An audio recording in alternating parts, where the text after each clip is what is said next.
Yo, what is going on, my fellow weebs? Chrono here, and welcome back to the channel. So today we have the Fated Force interview.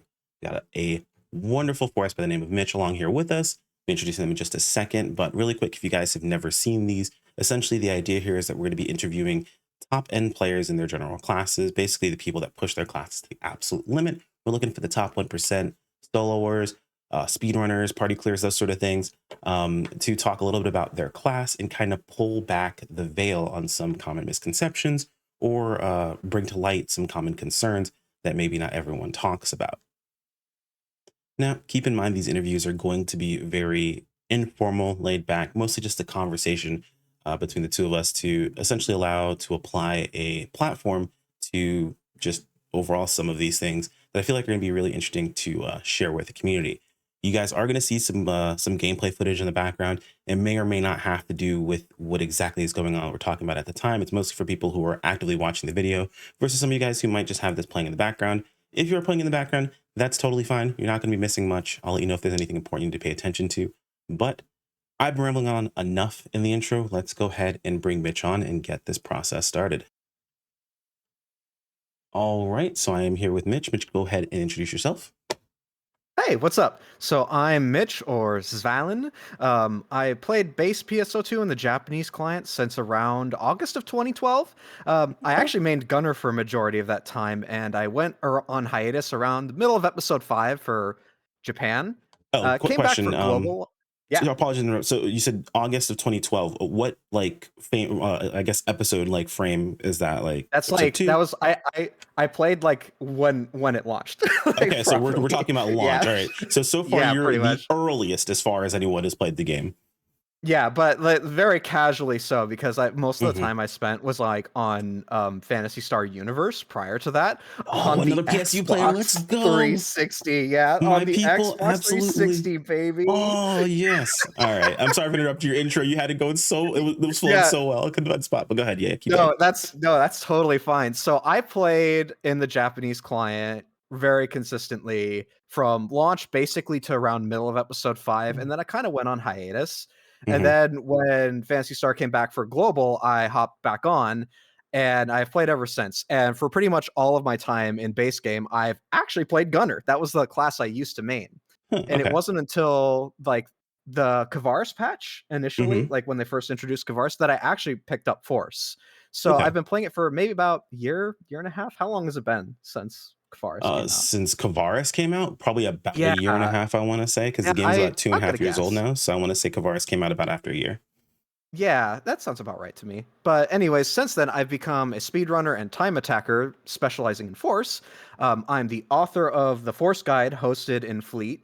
I believe I was the first to publicly solo Dark False Solace for Global, Hmm. but second overall because Japan beat me by a couple weeks.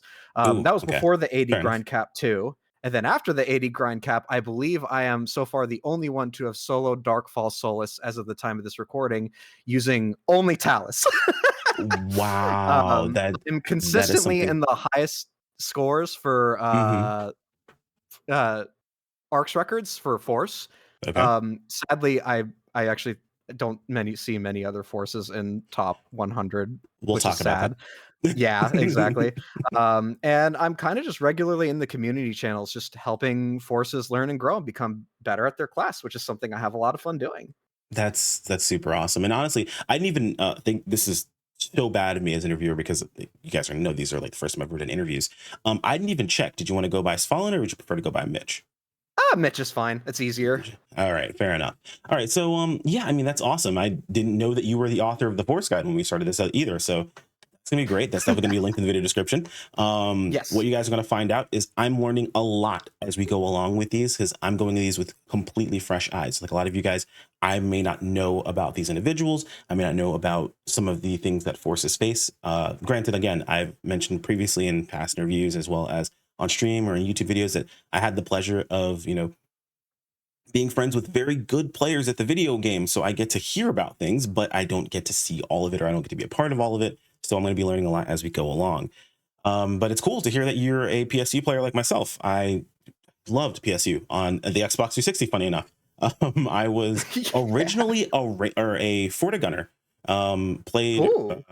played was a ranger into Forte gunner for the longest time, and didn't switch to acro fighter until like my last 6 months with the game, I want to say, Hmm. and played that out until we stopped. I don't know why I stopped playing or whatever, but I didn't go back until like they were shutting down the servers basically. But Yeah. a lot of fun with PSU. Like I said, you're the up to this point, I had been the one who played PSO2 the longest. If you've been playing since launch, then yeah, you've got me beat. The one who's been playing the longest out of all the interviews. So awesome. Yeah, Um, I've seen some stuff in the Japanese client. I've seen a lot of stuff. yeah, it's funny because then you took a hiatus in episode 5, so global must have been a bit of a shock to the system then, because I remember balance in episode 5 versus what we had in episode 6. I'm not sure. Did you leave before or after they did like the mass class balancing because of hero? So, around the time that I left, Atlas EX was like really just like starting to be a thing. That's about Hmm. when I hopped off, and it wasn't really by choice. It was more like life stuff, and then I just, Yeah, for some reason, I just never came back. Right. that happens. So basically, I was far enough along that like when I came back to global, it's like riding a bike. Okay. You never really forget. I hopped back on. Um, and everything felt good. The only thing I did know that I missed, though, that I hear a lot about, is the Esral Arts shenanigans for Gunners. I missed that being absurdly broken, but I didn't miss the other Oh part god, that was broken, which was Gunner used to have this skill, and this is supposed to be forced, but Gunner used to have the that's fair. skill in base, or it still has a skill in base, where after completing a stylish roll, if you just attack at the end of that stylish roll, you get a damage Hmm. bonus. That damage bonus used to be 400%. That Hmm. it was so It like was dumb. It was my absolutely yeah, broken. I my neurons would just activate just doing a stylish roll and then Elder Rebellion and just Hmm. watching things in mind base just get one tap because the multiplayer was so ridiculous. Yeah, Among it was other a things. hilarious time. I've said beforehand. Actually, I think it's still the case. And again, feel free. I don't think anyone in the comments has corrected me so far. I've been double checking to make sure I'm not wrong about this. But to this day, Force. I'm not Force. I'm sorry. Gunner is the only class to ever actively get nerfed by Sega. Couple times Other at than that. Yeah. fixing specific interactions and changing certain things that do end up with a nerf, Gunner's the only class that's ever been directly nerfed. Like numbers scaled down because of certain things. Because yeah, the SRR shenanigans were hilarious. And Oh, if you guys are so ever funny. curious of like what exactly changed, if you guys ever Google PSO2 skill sim and pull up the skill simulator from the ArcSlayer website, they actually have previous archives of what the skill trees were, and they show the previous percentages, and you'll see Gunner's level 85 skill look absolutely ridiculous for a while, and it's pretty funny.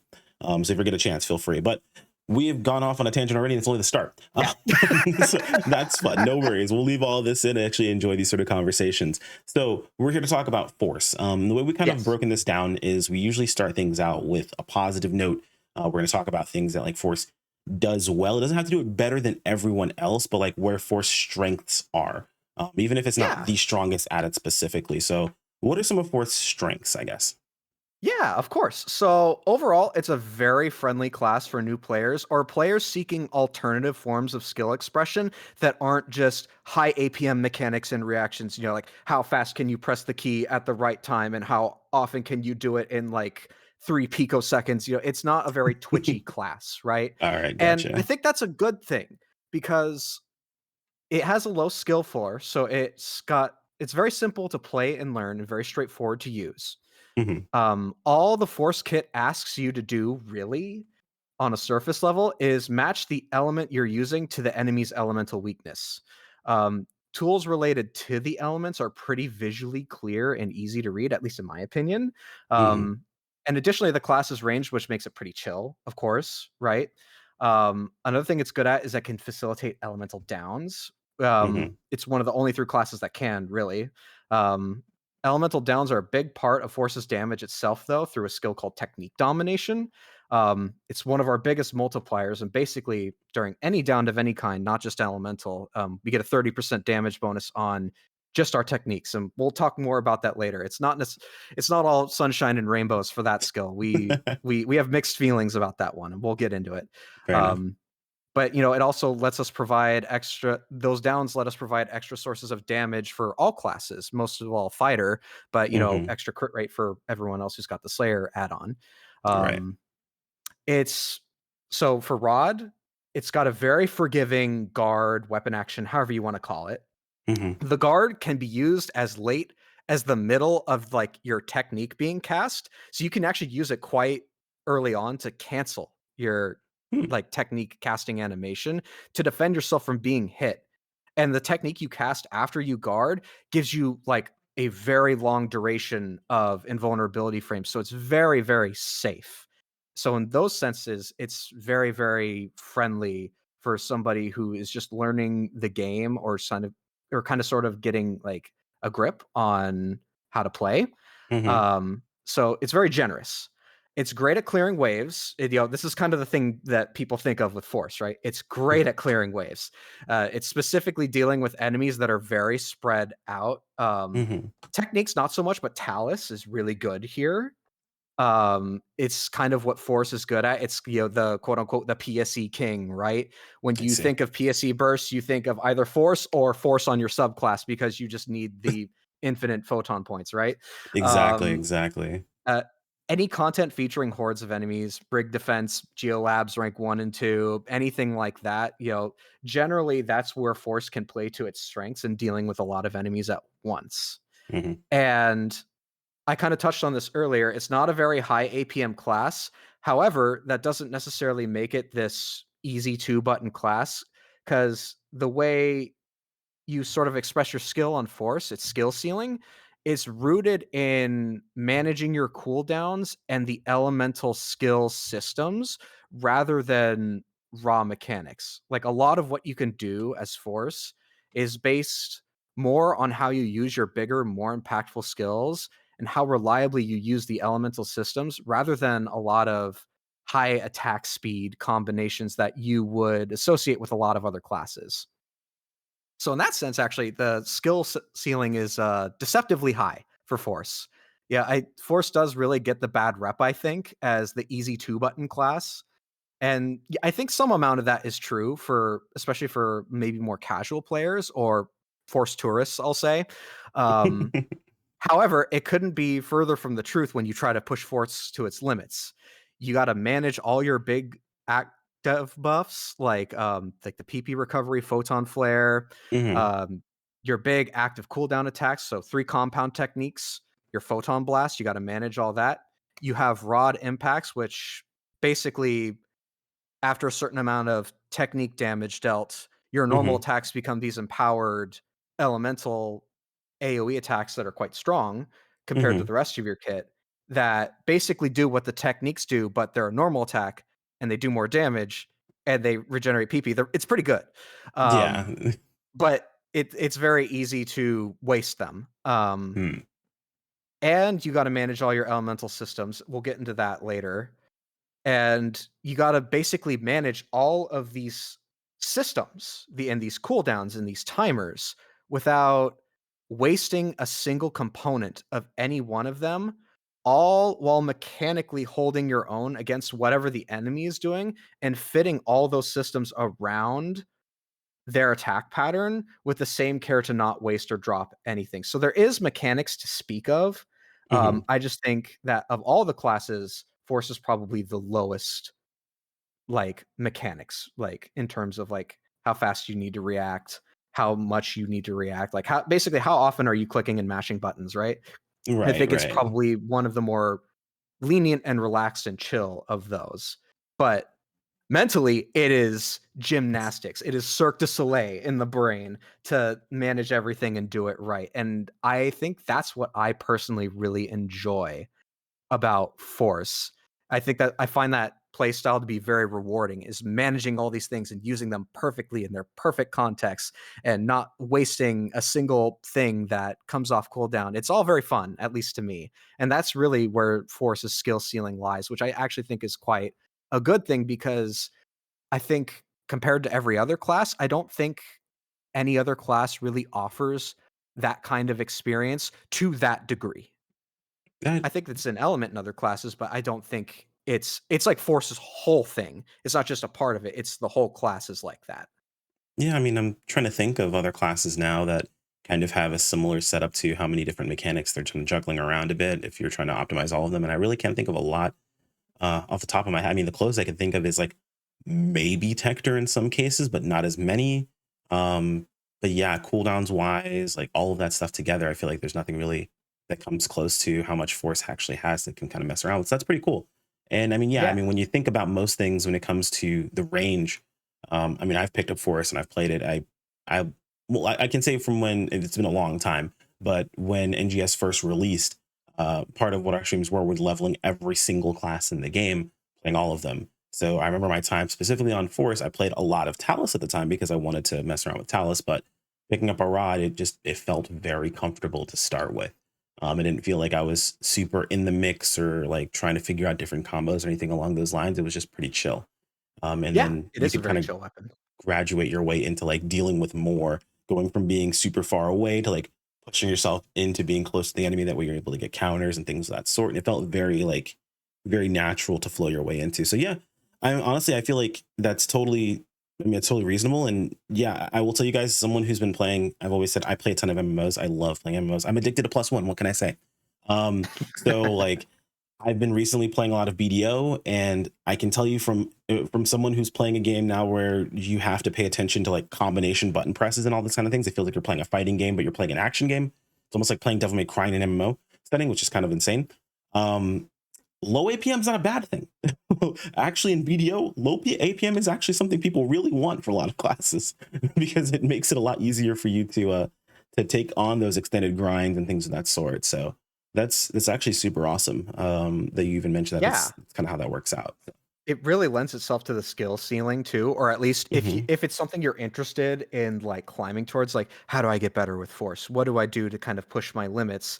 The fact that it's not very mechanically intensive leaves Hmm. a lot, at least to me, it leaves a lot more room in my brain to pay attention to like my elemental sets, like how close am I getting to a Barda blot? Is my rod impacts about to fill up? Am I Hmm. about to overcap my compound techniques? How much longer before my photon blast is up? Is the enemy about to go into elemental down? Am I about to break them? Do I need to make sure I have X, Y, Z, B, D, and Q ready for whatever down that I anticipate is coming? It like lets me do all of this thinking and planning because I'm not having to devote so much like brain power to the raw mechanics of it. So I actually do really appreciate that it's this low APM class, because if it wasn't, I don't know how you would be able to manage all of the things that Force asks you to manage Coming in from order someone to who, play it well. yeah, coming from someone who has to play high APM classes, it's kind of funny. Like all of those thoughts, if I had to think about all of those things in the middle of a fight, I probably would start to lose it. I often complained about having to deal with Bouncer's old block in the situation of, yeah, a lot of classes get to deal with incoming damage, press weapon action. With Bouncer was Mhm. press weapon action. If you didn't already press weapon action, if you're not in the middle of a PA, if you don't have a follow up, if you need to step attack, how much PP do you have? Like all of those different thoughts coming into like a split second reaction always really bothered me. So yeah, definitely been there. Not exactly a fun place to be in most Yeah. situations. But we went over kind of a big chunk of different things. Was there anything else that we kind of missed in that sort of sense, or anything else where like, oh my God, Force is just really great at this? It's mostly the like crowd control class, right? Like Yeah, it's I think that we touched on that pretty well. That's gotcha. where it's if it has any strengths, it's there in its I see. ability to deal with multiple enemies at once.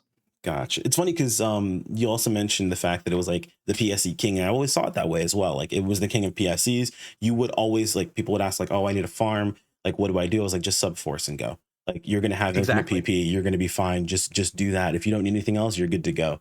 But funny enough, Exactly. finding out about after what was it after the tech arts customization additions to the game, apparently Gunner is smashing PSEs now too. Helvin was mentioning Yeah. that you can literally like you can AOE an entire PSE at once. Like Mhm. its AOE is that large. So interesting to see that Gunner is even is up there as well. But I mean, I feel like Force will always be the comfy choice no matter how you look at it. So um, Exactly. Yeah, it just you has as too a many main or as a mechanics. sub. Yeah, Yeah, because you for can sure. always just sub, you get the infinite PP, you could just slap on a whatever talus, you hit spread shot, you hold down the colorful button that matches the color of the enemy's weakness. There you go. You're doing And a you're good. PSC good, right? Like what's comfier than that? Exactly. You're good to go. It's very simple, very straightforward. And you're getting PP as anything as things die around you. Even if you're not hitting anything, Exactly. you're still good. Like so you're perfectly fine. But moving on from I guess strengths in this situation, let's move on to the one that I feel like most people have the most to talk about when it comes to their class. Let's see what Oh yeah. Force's challenges are. I'm not gonna call them weaknesses, I'm gonna call them challenges, okay? So my Force mains out there who are like, listen here. I'm like, don't put your pitchforks down, okay? I'm not saying that there's anything wrong with you. There is probably some things wrong with your class, but I'm not saying that it's wrong with you for choosing that class. We want to highlight some of the things that Force struggles with. So, what are some things that Force isn't exactly the best at? Oh boy. This is a can of Alaskan bullworms. There's a Mitch is the lot to Force main, unpack by the way. here. So if you guys are coming after, no, I'm joking. There is so much here. So Let's do it. I think we kind of got to do it bit by bit. So I'm going to start with the fact that Force it has complete and utter reliance on techniques is a very significant challenge. The Hmm. reason for that is not because it's a class that relies solely on techniques to do its things. That's not necessarily the problem. The problem is more that techniques are extremely weak, and the fact that Force has to rely on techniques as its only form of like damage basically is a symptom of the fact that techniques as a whole, as a system, they're extremely weak. They're some of the lowest damaging attacks in the game that aren't just straight up normal attacks. Hmm. Even used at their highest level of optimization with the highest possible gear, they're still easily outdamaged. To put it into perspective, if you look at most of the DPS of items in VDS, which is the verification data storage community resource that tells you how much damage over time, the average damage over time something does, right? Hmm. Um, Most class actions, barring, I'm gonna throw Gunner as an asterisk here. We're not going to count Gunner because Gunner's base potencies are what they are because it's assuming you're doing a chain finish. Yes, So we. excluding that, Hmm. most class actions you're going to find are like somewhere in the mid to high 300s to low 400s at a baseline. And sometimes Hmm. it gets like higher, like climbing up in the 500s or even beyond, depending on the conditions that you meet and if you do things right and play whatever move that may be in the correct like setting and use case. Um, Techniques, even at their highest level of optimization, so you're using the right element, you are not wasting any of the elemental skill. You're using it in the best, most appropriate use case. At most, it's low 300 DPS. And the damage falls off into the high 200s, even mid 200s, if you fail to meet the rather easy conditions that that damage asks for. It's immense force with the lowest damage in the game, and if that sounds strange to you, I would say you could look at what the strongest players in every class are capable of, and a lot of them like to upload their stuff. You will see what the best possible clear times of difficult solo content are, and if you look at them, the times that is, relative to each other, a lot of the numbers that these like anecdotal numbers I'm throwing out like directly related to the times, like you'll start to see like there's some patterns there. Some things kind of make sense. This is like, like Dark Falls Solus solo, Dark Falls Aegis solo, various uploads of combat-based arcs records, so on. Um, it's some of this is a surprise, but a lot of it isn't. Yeah. The other thing I want to get into is the weapon action. I know I said earlier that it's a very safe weapon action. It's very forgiving, very easy to use, and it gives you a lot of invulnerability. But because New Genesis is the kind of game that it is, that's not necessarily a good thing. So, first of all, for the weapon action, Helvian kind of put it best because our weapon action is a similar issue to Gunner's. Hmm. It has no potency loaded into it. It's the kind of counter where you block the enemy attack, and rather than return with an attack of your own, it buffs your next action instead, which is, in my experience, holistically weaker than a weapon action that doesn't do that. right? Hmm. That has potency loaded in it. So Rod suffers from that same sort of mechanic where your next attack is buffed. To double down on that, the thing that we get when we successfully use a weapon action are elemental bullets, which basically you can think of them as a uncharged technique, basically follow excuse me, following the same element. Right, right. So it really makes our counter kind of weak. So we spend a lot of time not doing a lot of damage. Just in the essence, in the what's the word I'm looking for? The animation. In the animation, where Hmm. there's a lot of dead air before we're actually doing the counter because it's kind of long, but Right, because right. it's long, it's forgiving. So the bonus damage that we get from the counter doesn't really merit the time we spent not attacking. So that makes things like Gifoye parry or Grant's parry now with the new tech arts a Hmm. pretty strong option for damage, or actually are, to be perfectly blunt, it's our strongest option for damage for a lot of things.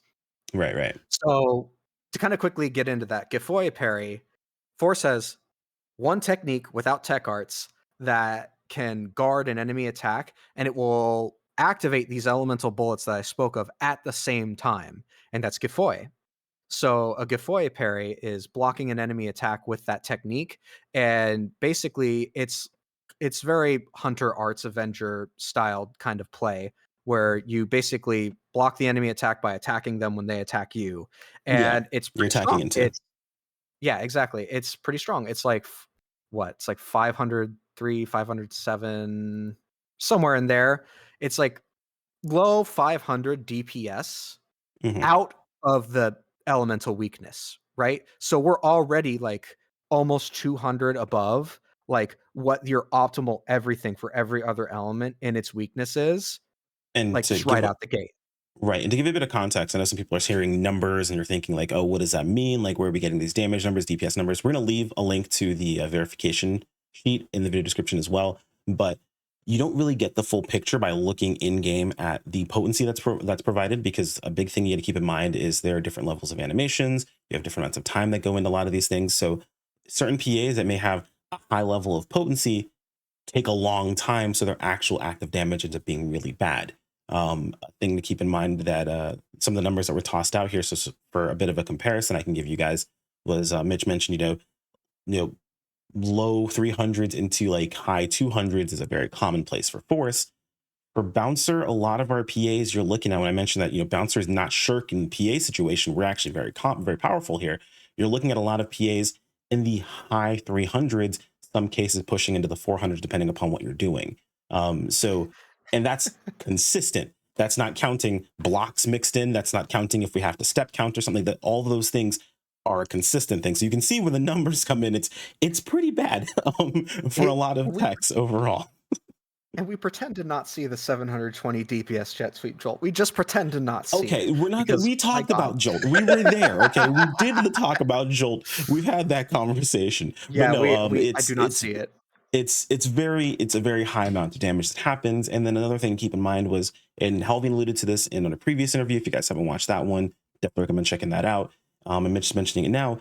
Counters that don't provide reciprocal damage immediately end up falling into the situation where, yeah, you get your damage afterwards and maybe it's not the highest, but there are a lot of multi-hit abilities in the game where bouncer used to suffer from this really bad when we could only block once and then we'd have to step counter afterwards or something along those lines. That multi-hit abilities, if you're blocking it 1, 2, 3, 4 times, you're only getting one follow-up.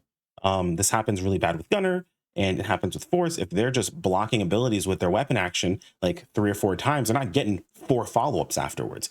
If they did, that'd be pretty freaking cool. But they should be able to bank those, by the way. But we'll talk about that later in what we should ask for from Sega. But it's Yeah. something that it's something that happens, and like it's I know damage isn't everything, but actively trying and doing your best and playing very well just to know that you're kind of getting a bit screwed over by something you have no control over feels pretty bad. So Yeah. these are all just extra bits of context that way you guys can get a bit of idea like where he's coming from in this situation. Because yeah, these are all legitimate issues and they're all problems that I can't say I've personally had to deal with as much, but like we've been there and it sucks. Yeah. And to kind of put that anecdotally, so when I was still working on my first Dark Falls Solus clear, Hmm. um Oh god, it's almost embarrassing the amount of Meseta I had to drop on gear to get to a threshold to get that Uh, done on plus 70. we're gonna talk about Just that too. know, yeah. So all you need to know is I went into that with a Wix 3 Flugel, right? Um, Oh, before Flugels were like really common, and if you think that's a lot of money, you would faint at what JP had to do.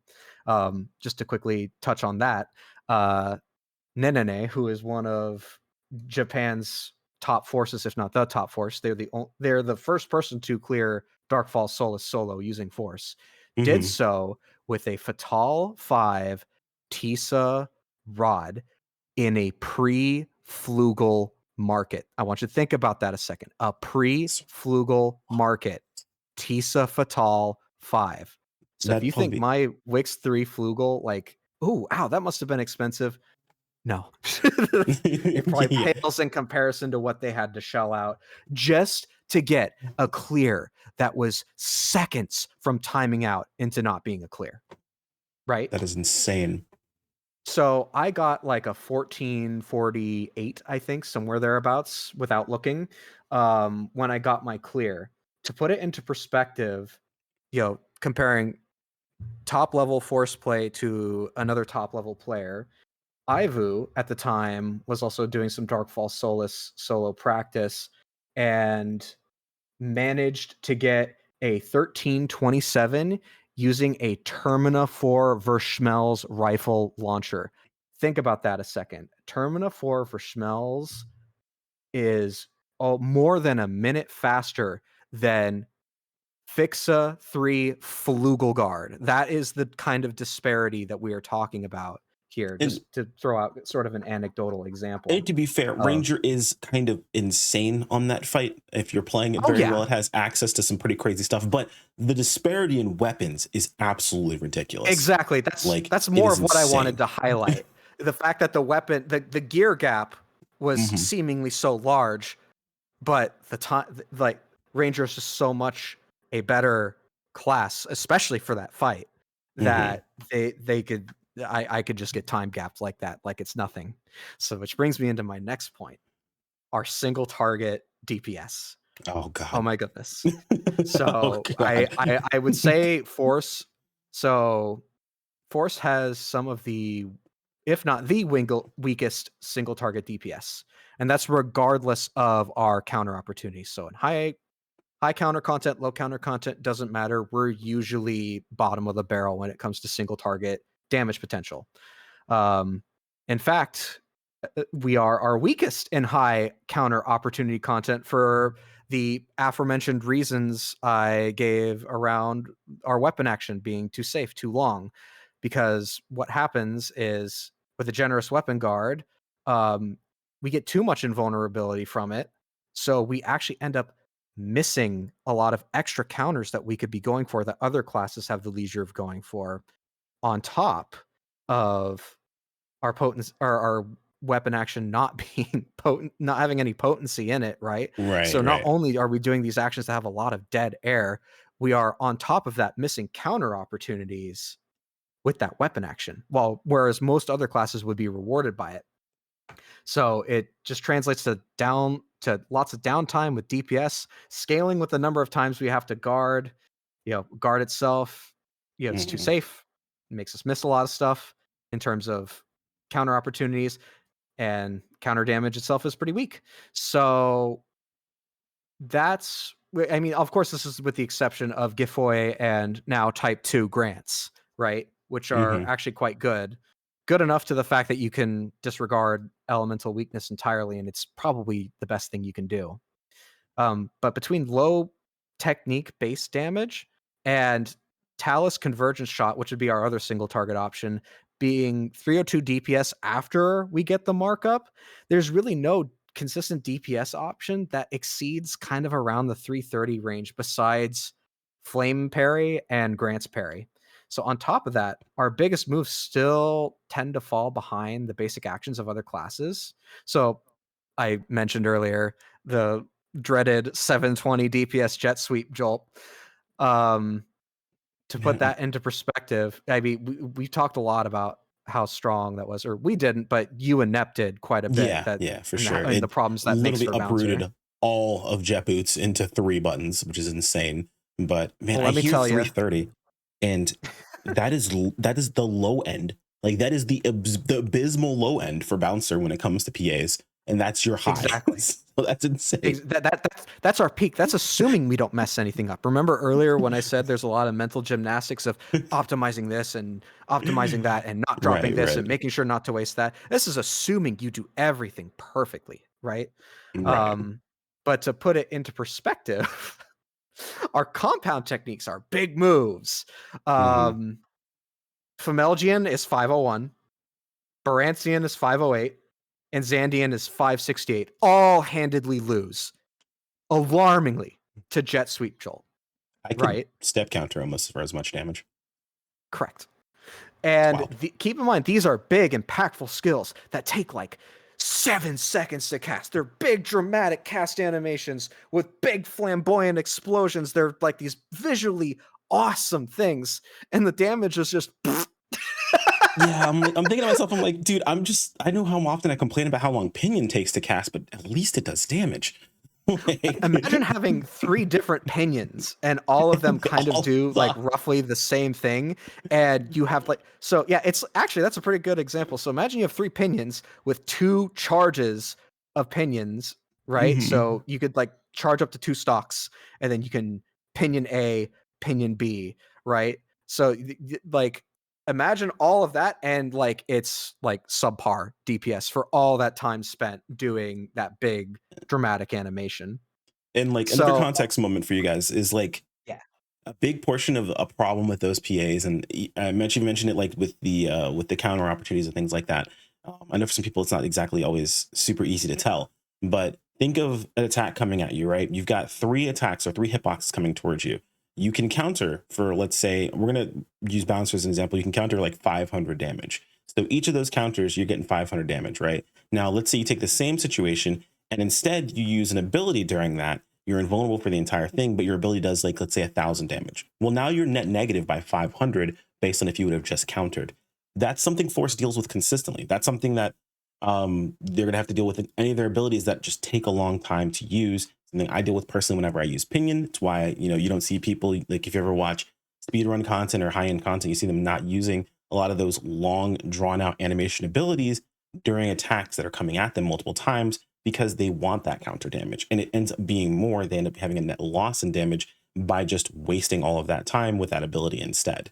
That's the sort of stuff that that Mitch is alluding to with a lot of these moments where it's like these are supposed to hit really hard, but then they don't, and then also you just lost a bunch of damage in the time that you could have used it on, which is right. that's so bad. But It's the sad so hard. reality is that our damage otherwise is so low Mhm. that it's not a damage loss to use them off cooldown, relatively That's speaking. It's so disgusting. despite the potency of compound techniques being what they are, like they're still far and above enough to be worth using over whatever the heck we're doing in that moment, So barring a few sad. exceptions. There's some asterisks there. I'm just assuming normal Right. gameplay, the boss isn't down, there isn't a break, right? Like, Right. Right. they're worth using elemental weakness or not, right? Right. Right. Um, so That's so depressing. I've said multiple times your big button, the really cool big button, should always be the button you want to press. I've said this since base PSO2 with Etzwell when we were I'd made an entire video talking about how full connect was a scam, basically. And I was like, how crazy this ability is and how cool it looks. But there are times where you press it and it's literally a damage loss, and that should never be the case with huge, really cool, really flashy abilities for classes. I hate that concept ever happening. and keep in mind when I talk about, because I'll get into this in a little bit here, but Hmm. Force does share a lot of its goodies with other classes. So if I'm speaking to an element that's shared by another class, like compound techniques, I mean, of course, I'm speaking from within the context of Force. When you Right. speak with somebody with Techer, they might have a different take on the state of these things. Exactly. Um, but everything I've talked about so far supposes that you have done no wrong, that you've done everything perfectly, that you have managed all of these systems and beyond to their peak. So what happens when you don't? And that's what I want to talk about. It's the kit itself, because we have, on top of extremely low single target damage, Hmm. a lot of consistency issues. So a lot of our techniques, and sometimes even the skills associated with the elements, like Grant's glitter, Oh God. miss very easily. Sometimes it just doesn't hit, on top of already not doing a lot of damage. So it makes our already low damage even lower. And I think the most renowned and clowned example of this would be Grant's, Yeah, I was right? saying the first thing I So thought of was Grants. Grant's, yep, there's a reason Grant's brain is like, at least in Fleet, it's like it's still an emoji there, and it aged like fine wine, like Perfect. to be this sort of, it's sort of like mocking Grants, but then like after the tech arts for Grants came out, it sort of like took on a new meaning because now Grants is good with tech arts, but we'll get to that later. Hmm. Um, so yeah, the most renowned and clowned example would be Grants, right? So even though it's like one of our best single target light damage options, one or more of its ticks misses so easily, particularly the last tick of it, which is like majority of the damage of the technique. And on top of just missing easily, like, if you think I mean moving targets, I don't. I mean things that are perfectly stationary, things that are downed, things that are in their Hmm. break phase. We will use grants on them and it will find a way to hit for one because the whatever they however they coded it, it just like misses. It misses on stationary targets and will like hit like a target that isn't intended. It's so weird, right? Like Right, right. for Darkfall Solus, for example, his body core specifically Oh in my God. solos, a lot of the time I actually avoid the body core as much as humanly possible. That's because it, here's the kicker, it's completely random if I get the cursed one tick of grants or not. And it's specifically the last tick, which I think is like 40% of the grants DPS. So that's just immediately 40% of your DPS gone. It's just been erased to one. I think we're gonna And make an emote about this, but yeah, it's really bad because like the meme is if you've ever seen a hitbox of Pinion, it's so forgiving. However, the problem is in Solus is it's really easy for it to hit the core, and if it hits the core, your whole Pinion hits for one. So yeah, the meme is the whenever one happens, uninstall. So we may see an emote yeah. come from that one these days, but yeah, no, we've been there. It's really bad. Yeah, and like in those videos, you'll see me like throw out one grants, and a single one will flash on the screen, and I will immediately stop what I'm doing and run up and start spamming a completely different spell because literally anything is better than losing 40% of my damage on what would otherwise be like the correct thing to do. And that's just one example. There's a lot of this sort of jank in Force's kit, and it varies with how egregious it is. Grants is, of Hmm. course, the biggest one. Hmm. Um, but yeah, there's a lot of consistency issues there. So a lot of times our damage just doesn't connect as easily as it should. Hmm. Um, Additionally, and this is a lot of people, this blows their socks off because a lot of people don't really know this. So another thing that is wrong with our kit is compound techniques, right? It's in the Hmm. name, compound techniques do not benefit from technique domination. I'll say that again. Compound techniques do not apply to technique domination. That can't be A intended. 30%, that 30%, it That can't clearly be is. We've intended. complained. Japan and NA have reported it. Like, we've complained to the nines that, like, hey, a thing that's literally called a technique does not apply to technique domination. Surely this isn't correct. And we are not only met with radio silence, but it's still there. So it's, I'm going to assume it's for some reason intended. Take it from the man So who met with radio silence for years. I know it's been longer for you guys. I know, but you haven't had it as long. We thought they couldn't hear us.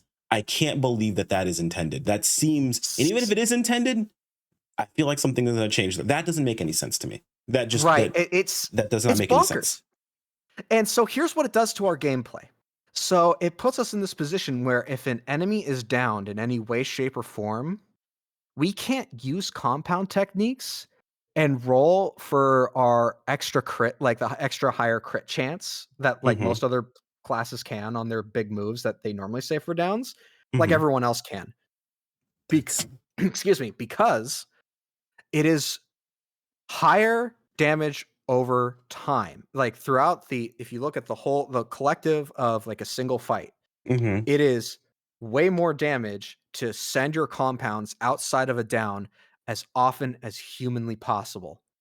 And then when a down occurs, and this is just a down, not a break, but just any kind of down, Mhm. spamming techniques and just techniques is like 100% the correct thing to do because it's the most like damage that it's not the most damage you can do during a down, but it's the best opportunity cost Right. of your damage because you're basically put in this position where, okay, the boss is down. I can do like 500-ish, like low mid 500 DPS, sending 2 compounds into them while they're down, right? Right.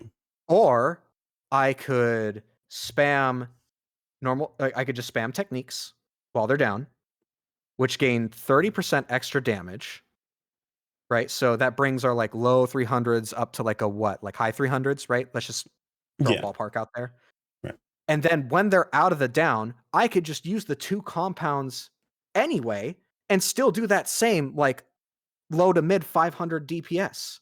So I I don't lose anything for using the compounds outside of a down, but I lose the opportunity to make my otherwise weak technique damage be respectable by using compounds during a down. So that's kind of the dilemma we're put in with. So it kind of really homogenizes it to this, okay, use your big moves when they're not down, and when they are down, just sort of spam text at them, which is boring.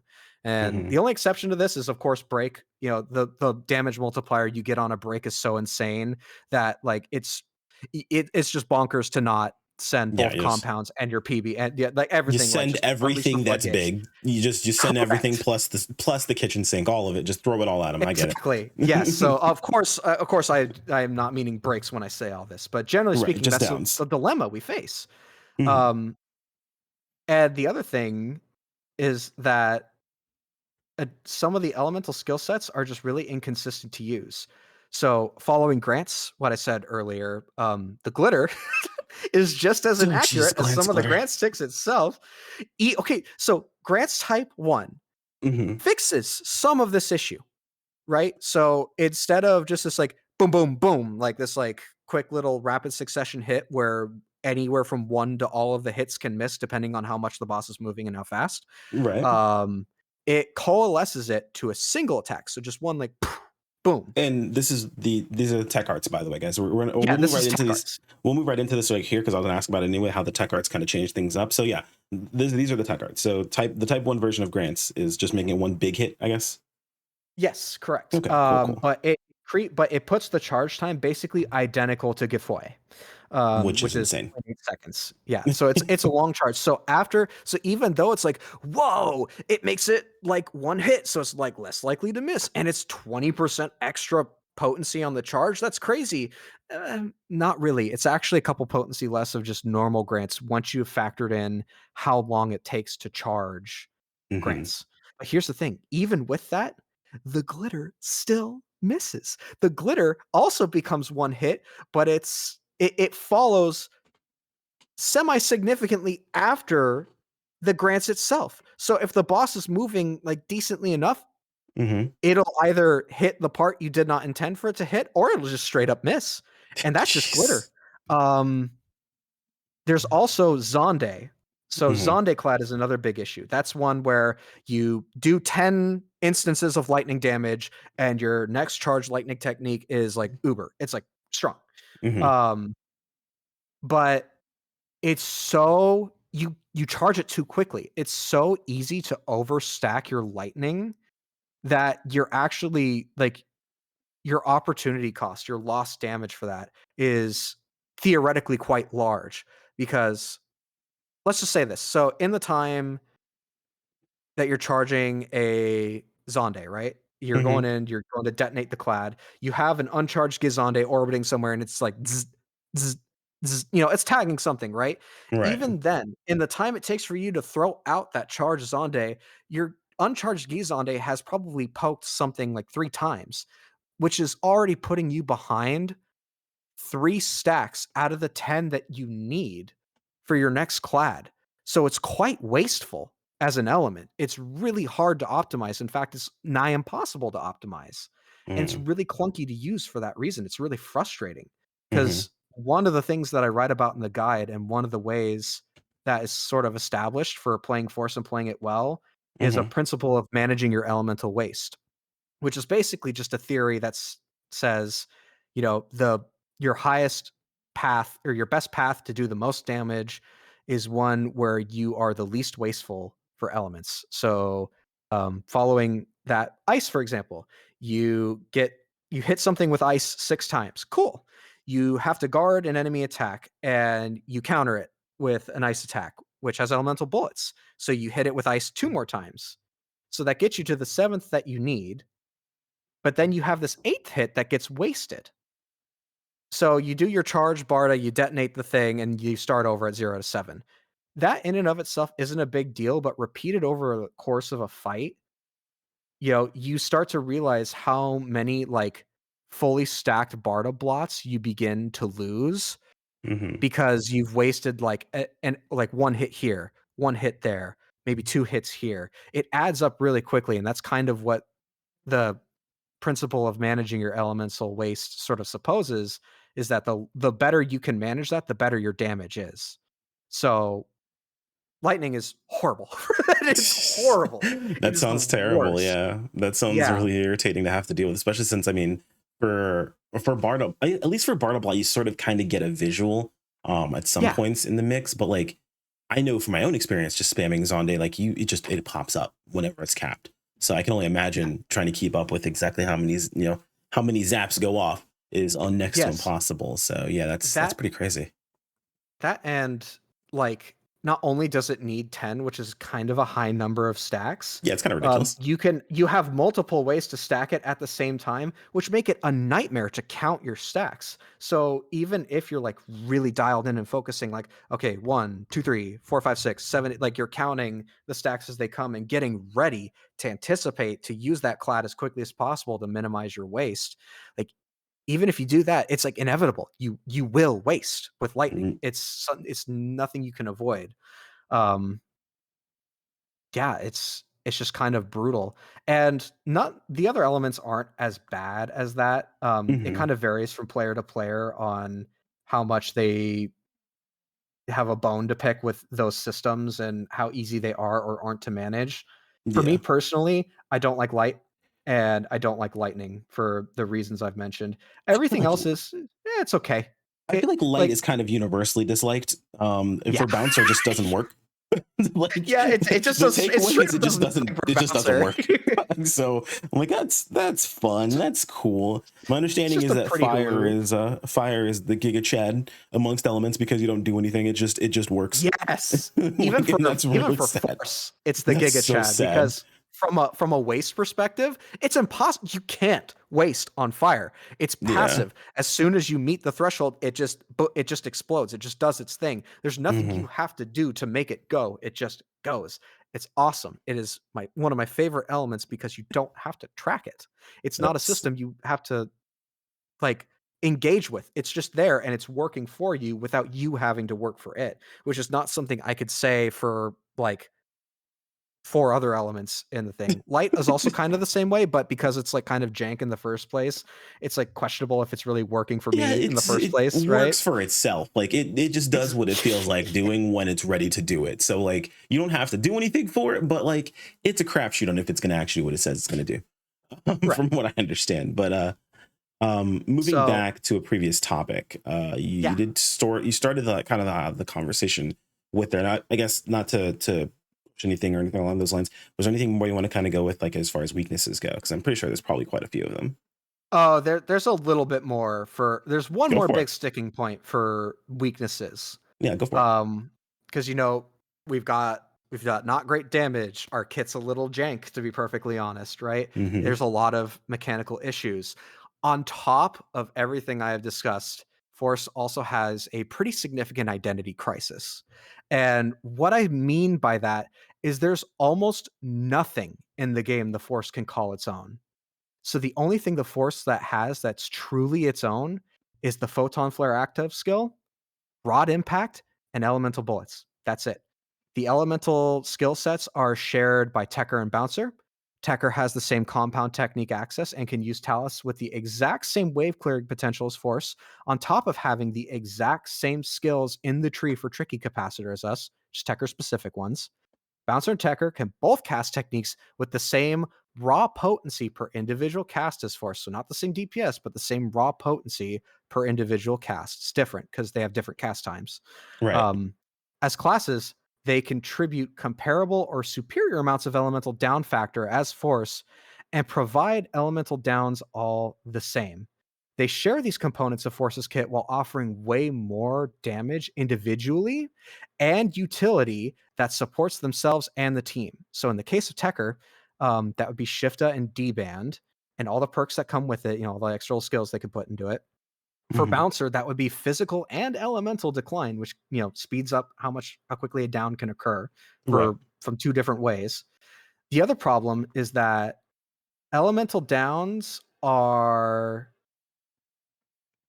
at diminishing returns after the first one. So what I mean is that it takes exponentially more elemental down factor contribution after the first one to get your second one. So at that point of diminishing returns, if you don't get that second elemental down, everything after it, as far as applied down factor is not really, it's kind of waste. It's nothing unless it translates to a second down. Right. And Right. under most normal circumstances, a Tekker and or a Bouncer, often you usually have at least one of each, can provide that elemental down on their own without Force in the mix, all while buffing themselves, their team, and individually providing more damage than Force. So basically, Force is in this awkward position where it can deal sufficient elemental down factor to cause it down, but its only unique claims as a class is these, quite frankly, selfish skills that don't give it the damage or utility that sets it apart or even equal to other classes in damage or down factor. So it leaves Force outclassed in its one and only niche, that being elemental downs, by other classes where it's not even their niche to provide elemental downs. It's just kind of a thing that they do on the side, and they do it in a more efficient and better way than Force does. Right? So, like, if your content Yeah. only has So 4 slots, why take a Force when you could take a Bouncer, a Tekker, or both? You get the same elemental utilities while also enjoying Decline, Shifta, D-Band, and whatever other minor impactful support functions those two respective classes are capable of. short answer Force is is you a really don't. selfish. Yeah, so Force is a really selfish class with nothing to show for it. It's wholly unbalanced in damage and utility and identity among the classes that are currently present in New Genesis. It's like a really big problem. Oh, I thought of one thing. Force does Yeah. know what the class does. It doesn't matter in the slightest. It has the most movement while charging attack. the other the That's other because thing, Wand is slow as crap at it, and Jet Boots is forced move forward. So by just nothing else sucks. That's all it's got is it can move around the most. Which and the one yikes. enemy. Yeah, the one enemy that we are better at than anyone else too. We have one claim to fame, right? Oh, There's okay. one enemy that we deal with better than anyone else in the game, and that's Rorons. When you see Rorons in the PSE burst, who do you call? That's right, the Force with the Talus who could apply the element to their belly to make it so To that they break could them soon, finally explode. so you don't Yeah, have to worry about dealing with them. It's all just it's so you like don't the have to one. deal with them. That's so It's the dumb. only thing we have. It's the That's only so thing we have. Like, sad. realistically, like, if you think about the things that Force can do that other classes can't do, like, that's like basically it. And to go back to your point on, like, a little while ago, you were mentioning tech arts for Gunner. Yeah, that's what we're gonna Um, go into in a little bit. But yeah, tech arts for Gunner. yeah, tech arts for Gunner. So Force, it's most strongest in multiple enemies, but even in that niche, it's still easily like totally outdone by other classes with either creative playing or just like outright. And the new tech art for or not for Force, for Gunner, uh, makes it easily outperform Talus in a scenario where you actually don't need your AoE to have an elemental component to it. It's Yeah, sad, but it's true. I'd argue that Bouncer actually could push pretty far into how well performs in PSEs solely on the fact that they remove the animation locking from the end of our AoE PA. So we actually can slightly still move around during it. The mix of that with the fact of how quickly we build Pinion and how quickly we build PSE or build PBs because of all of those things, like you can very easily not only sustain yourself, but push out a lot of damage and still do very well good damage in a PSE, all without actually having to have Force as a sub. Actually purely using Slayer as a sub in bigger PSEs, like the stronger PSEs, let's say like Mhm. max level zones or whatever, like I'm able to fully sustain without ever like with literally without ever dealing with having Force as my subclass. Like, and that's with all of the benefits of taking Slayer, because Slayer offers me PP whenever I crit and I'm hitting so many enemies and they're so big and all close together. It's very easy just to crush past that. So like even in the thing that you're the absolute best at, there are a lot of other classes that can do it very well, which feels pretty bad. To be Yeah, perfectly and like honest. fighter, like Geo Labs R2, for example, that second Hmm. floor, right? Hmm. The enemy floor. There are highly single target strong classes that have decent cleave, and but when I say cleave, I mean like they have AoE, but it's small, right? It's contained. Yeah, It's it's not, you like can't really like wave clear with it, but like right. it's there. It's technically there. It's cleave. So these classes with good single target can creatively kite these waves of enemies into kind of a tight ball and just cleave them. And in the time that they do that, it's sometimes faster than Force just whipping out a Talus and just fanning like sub 300 DPS to the room until everything eventually chips away to death, which is the Hmm. sad truth of it. So even classes that aren't necessarily gifted in these like multi-enemy scenarios Hmm. with creative positioning and thinking are more than able to like totally just destroy us, and how quickly you can clear these rooms just by sort of being a little creative with how you get the enemies to go where you want, and then using a skill that has some decent cleave to just completely use your awesome single target, your mostly single target power DPS to effectively the whole room, because the whole room is right where you want it. It's Exactly. yeah, So yeah, it's one of those situations where it's God, that is tough. But we're not gonna bog you guys down with too much negativity there. I know that was a yeah, lot to keep in mind, but keep in mind all these things. All this being said, people are still doing Continus Force. They're still clearing Continus Force. It requires them a lot more work, requires a lot more effort put into it, but it does not mean the yeah, class overall is dead or anything along those lines. People have cleared. that's I right. mean, Mitch quite literally mentioned clearing one of the fights using Talus only, and that is a whole that could be a whole conversation by itself when it comes right down to Talus. Yeah. But as far as and again, we very lightly touched on this. The tech art customization that recently was added in. You mentioned what Type 1 does. How does it? First off, like of course, it's grants. We talked about that. Yeah. Like how does it play a part in Force in general? Like, what do each of them do, and like how good or bad are they? Oh yeah. So I think, so before we get into that, just a quick footnote. I know I did what sounded like a lot of complaining there, but this is from a place of passion and love. I love Force. For all of its problems, I love what is there. I will play Force in riches and I will play Force in rags. It is a Of place of course. passion that I offer these critiques about Force. And I wish more than anything in the world that it could be better. And it's And the only reason I am as critical as I am. I will give Mitch like credit in this decision. This is what I mean by critiquing something. People often come from a place of like, if you're not honest about something, then you're part of the problem, so on and so forth. You can be critical of something without generally being an asshole. This is what criticism looks like. And this is a very good example of what that criticism is and how something can definitely be better. Please do not mistake everyone just complaining and being generally negative, overly negative about things as criticisms. This is what an actual criticism is. So applause to you for that. as far as that process goes. Because as someone who hears a lot from the community, like I listen to a lot of people talk. A lot of people bring me a lot of this stuff, and people always talk about, oh, well, I'm passionate about this. That's not a criticism. You're just being an asshole. Like that, and that's fine if that's who you want to be. But like also that bogs down actual criticisms. You want stuff like this to rise to the top because this is the important stuff. If you want your class to be better, if you want to not have to deal with a lot of these situations, you want this to be heard. You want it to be muddied by all the other crap that's mixed in there too, most of the time. But yeah, no, absolutely. And I 100% agree with you. Like it just comes from a place of passion. And this is what I want to help build up. But yeah, so tech arts, lay them on me. What do we got? Oh yeah. So I think, and this is just my personal opinion, at this point, seeing what I've seen throughout all the tech art options, I think out of all the tech art options, save for Spiral Edge for Hunter, I think Force probably ate the best when it comes to tech arts. Yeah, yours works. Oh my god, we ate. What? Yeah, yours works. Oh yeah. Mine Not still only bugs. does it work, it solves grandstanding long mechanical issues that we've had with like various things. So I'll kind of go into it bit by bit. Okay. So we'll start with Grants since it's come up a lot. So Grants type 1. So normally Grants is a sort of 3-tick spell, it goes boom, boom, boom.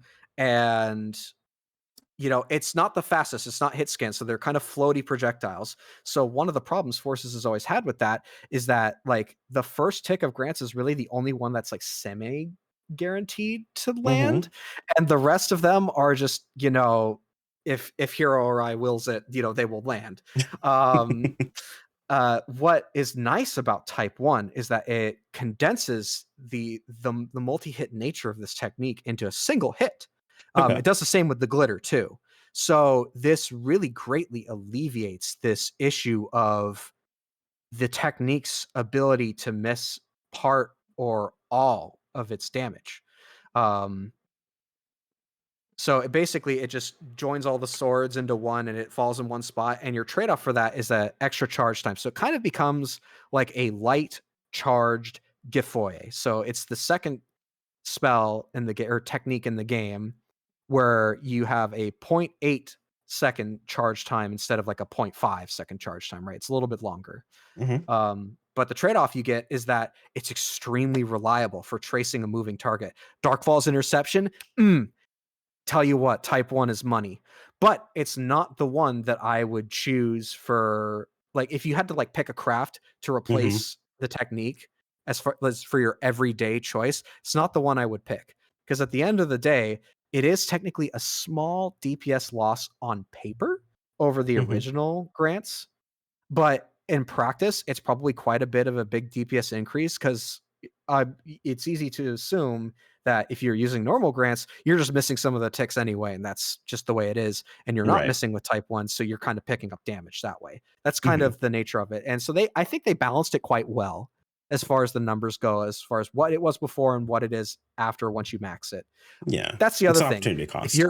If you're interested in Grants type 1, and please, you need to get it to 10. If you don't get it to 10, there's no situation where it is worth it's just too much of a damage loss. You need every crumb of potency to make it worth using over the normal one that you can get. So if you're eyeballing Grants type 1, over your other choices in the Grants tree, prioritize that one. It's definitely the one that benefits the most from having a level 10. Okay. But it's not the one that I would choose. So now we're going to go into type 2, which is the one that got all the Forces talking. And I heard a lot about this one. The beloved Grants parry. This tech arts single-handedly redeemed the light element for Force from Eldritch Nightmare tier to like high B. It completely saved it. Because the sad part is high B is saving it. But fair enough. Yeah. Because I mean, at the end of the day, it's still Grants, right? So you still have the aforementioned consistency issues and the issues with glitter and all that. But what makes type 2 so good is it basically gives you a light element Gifoye parry. And as previously mentioned, Gifoye parry is one of our strongest damage options, even over in terms of DPS. Some of the compound techniques in some situations for similar reasons, the Grant's parry is equally as strong in the light element. And in fact, it's even stronger than Get Foy parry within light weakness, which is extraordinary. And it's way more forgiving. So Get Foy parry, it's tricky. You have to tap it right at the right time. You Hmm. can't hold it and let go when the enemy attacks, like you would, like, say, an Avenger style attack. You have to Hmm. time it exactly, which makes it really hard to learn.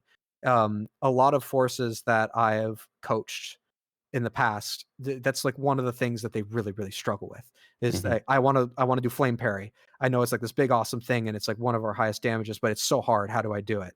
Right? It's really difficult to learn. What makes Grant's type 2 so good, what makes it feel so awesome is that it works at any charge state. So you could be uncharged, fully charged. All that matters is you let go of the technique at the right time. And the timing is the exact same as Gifoye parry in that regard.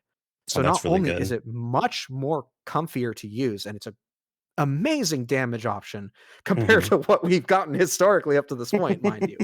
Um, it's relative to the rest of our kit, an amazing damage option in high counter content. It's a lot friendlier to use than Gifoye parry, and it's quite frankly kind of a gateway drug, for lack of a better term, for other forces learning the Gifoye parry timing. Like, oh, okay, so this is where I should be letting go of the technique when it hits, and then they go back to Gifoye parry, and they're much better at it for having picked up Type 2 as kind of like training wheels because it's more forgiving. So Right. it's very excellent. It's very strong. It's instantly accessible at level 1. Granted, at level 1, your PP cost is increased by 30%, which is fat. That is Yeah, a that's rough. nightmare for Force because we are very PP reliant to do what little damage we are capable of. Um, Managing PP is one of the many names of our game. That's a system that you have to keep track of Right. because I feel like we're one of the classes who are at the biggest risk of going no PP despite all of our resources for it if you're actually like going ham in the way that you really could at the upper Soaring levels. Blades would like to have a word with you, but continue. Oh, Soaring Blade. I put my hands up and I back up. They can have that. I will It's, I will never fight them on that. to be fair, I bow. I we bow in have pinion reverence. now, so we for some reason they just decided they were going to give us 100 pp on pinion use. I'm not sure where that factors in or why that was a thing, but they just decided that was Yeah, going to be coming in. So yeah. Who we yeah, who we knows why they did that? Hmm. all right, listen. All right, calm down. I felt the in that one. Okay, calm down. Put the gun down. Put the gun down. Okay. But But all that being anyways, said, um, Advanced Type 2, it's extremely potent. It's right. extremely good. It teaches you a very important mechanic to playing Force well in a very forgiving way. And it's immediately accessible at level 1. Leveling it only decreases the PP cost, which I wholly encourage you to do because I used it for a while, not at 10. Oh my god, I even with like 210 PP, I ran out of PP so easily. Oh my god, I was so happy to get it down to 10 even though it's just like percents at a time. It adds Hmm. up. It really adds up, especially if you have gear that isn't as like expensive as mine. We do a little whaling, so I have really good gear, and even with that, I often found myself sort of like starving in the desert for some PP recovery, especially in the first 30 seconds of a fight, You want before I some? get any of my meaningful regen tools. You want some? Man, I rock 250. So I'm more than welcome to some. I got you. Yeah, It's gonna go down as I get better gear. To be honest, this is just because I went with the VO set, but yeah. um, I waited long So enough and I was like, yeah, well, it's fine. But yeah, that's awesome. I mean, it's good to hear about Type 2. So I've never heard of what happens with Type 3. I'm actually curious. so What is type this? 3, this is actually a really good middle of the road one. So Hmm. this is so if type 1, if you don't have type 1 maxed, Hmm. or you don't like the feel type 1 and you don't like type 2 because despite my best efforts to preach the goodness of flame parry and grant's parry, some people just don't like it. And you know what, I respect the hell out of that because I remember a time where I hated flame parry. It took me 6 months to even get like semi comfortable with it. It took a Hmm. long time. I hear them, I see them, and I feel these players who are like, I don't like this like tech Avenger style play. I don't like it. You are Hmm. seen. Type 3 is for you because what Type 3 does is it increases the elemental down factor by 10 to 100% regenerates your compound techniques when using grants 20% faster for a 20 to 5% additional PP cost. That is 20 and at the low end, and then Becomes 5% at the 5. high end. Mhm. Yeah, exactly.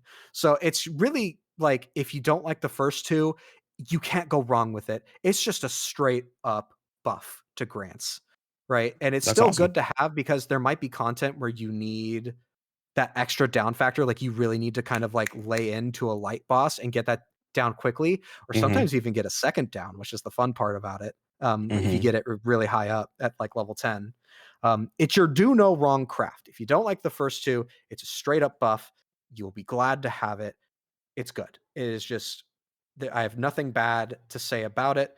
It is not better or worse than the other two types. Each type of grants in the tech arts has their own use case, their own scenarios where they're their strongest. And to be honest, like I don't have much bad things to say about any of them apart from type 1 Grant's glitter being a little I don't it blame could type 1 they for could have that. I yeah blame Glance they Glitter for that, to be fair. yeah, I said they could have made the Grant's glitter a little bit faster on that one and it would have been fine. I think that would have made it a lot better, but that's neither here nor there. That's That's Grants.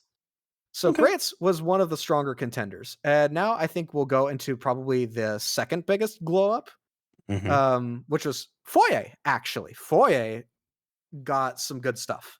So type 1 is your Konosuba Megamine craft. If you want your Foyer to just hit bigger, if you just want the boom to be Explosion. exactly. If you just want it to be bigger, that's what it does. It increases the AoE of the actual technique, both uncharged and charged, quite significantly so.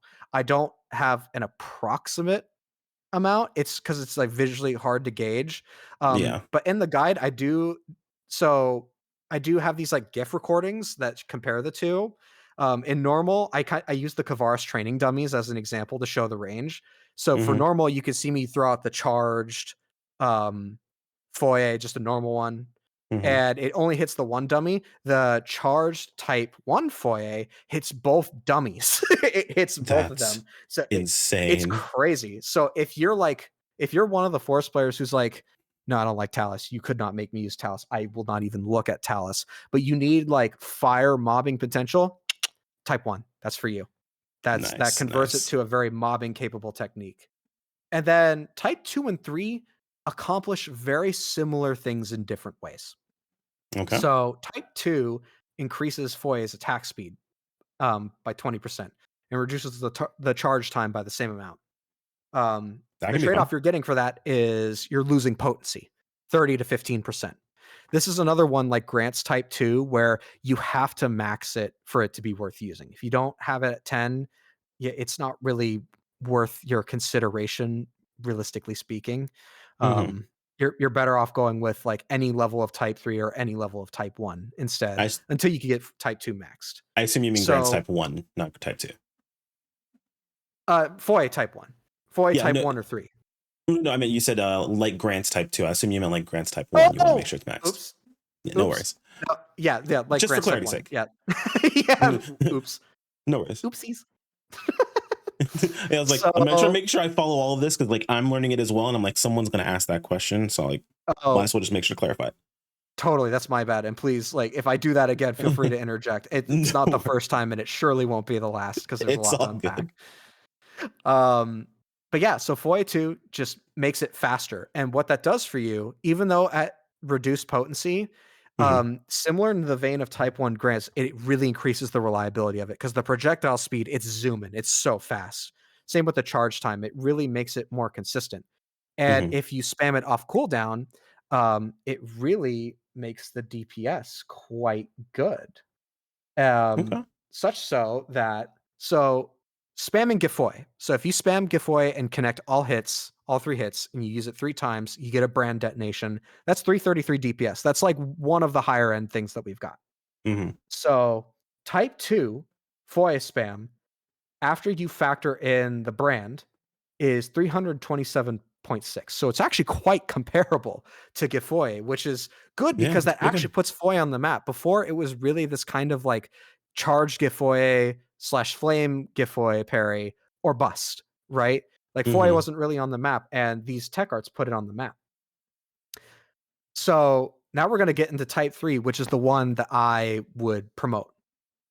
So type 3 is this for Foye is the same as grants. It increases elemental down factor from 10 to 100%, Mm-hmm. but it increases the Foye brand contribution by 50%.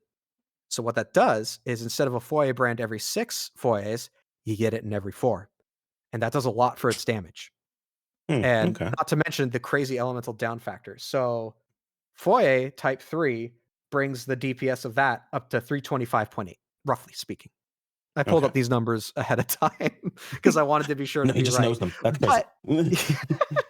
But so it's about like 0.5% weaker than type 2 in terms of raw damage, but Mm-hmm. it provides almost 2/3, 65.7% more elemental down factor than type 2, It's pretty making it massive. just the clear overall winner. And the fact that the brand is blowing up more often is more PP refunded back to you because that's what brand does. It explodes for a little bit of damage and refunds some PP back into your bank. So it makes it so much more spammable than type 2.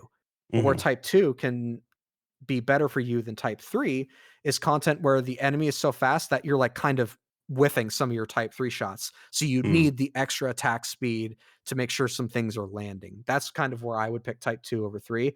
I see. Otherwise, type 3, it's clear winner. It's clear, like no contest winner for me personally. I It's see. the I one. see. It's the type that I would recommend to max first if you had to pick one to replace your everyday foyer. Okay. Well, I mean, that's pretty cool. Again, I had not heard much. Everyone that had talked about tech arts customization, when they talked about force, they immediately just started talking about grants. And they talked a lot about grants type 2. Rightfully So so. I've heard a lot about grants type 2. It's cool to see about or to hear about these other versions of these spells, especially the fact that, yeah, you're right. Thinking about when I went back and played force, didn't really use foy for anything. I think the only time I ever used foy, like in game in general, was the small times I used jet boots on bouncer, or Yeah. the moments where I would occasionally play for Tector back in the day just to apply my apply my element just for as cheap as possible.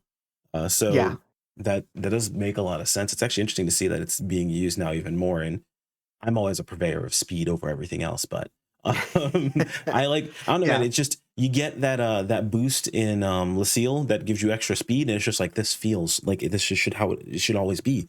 But I'm also I'm also previously a acro fighter from back in the day, so I feel like everything is always going to be about speed when it comes to me. Yeah.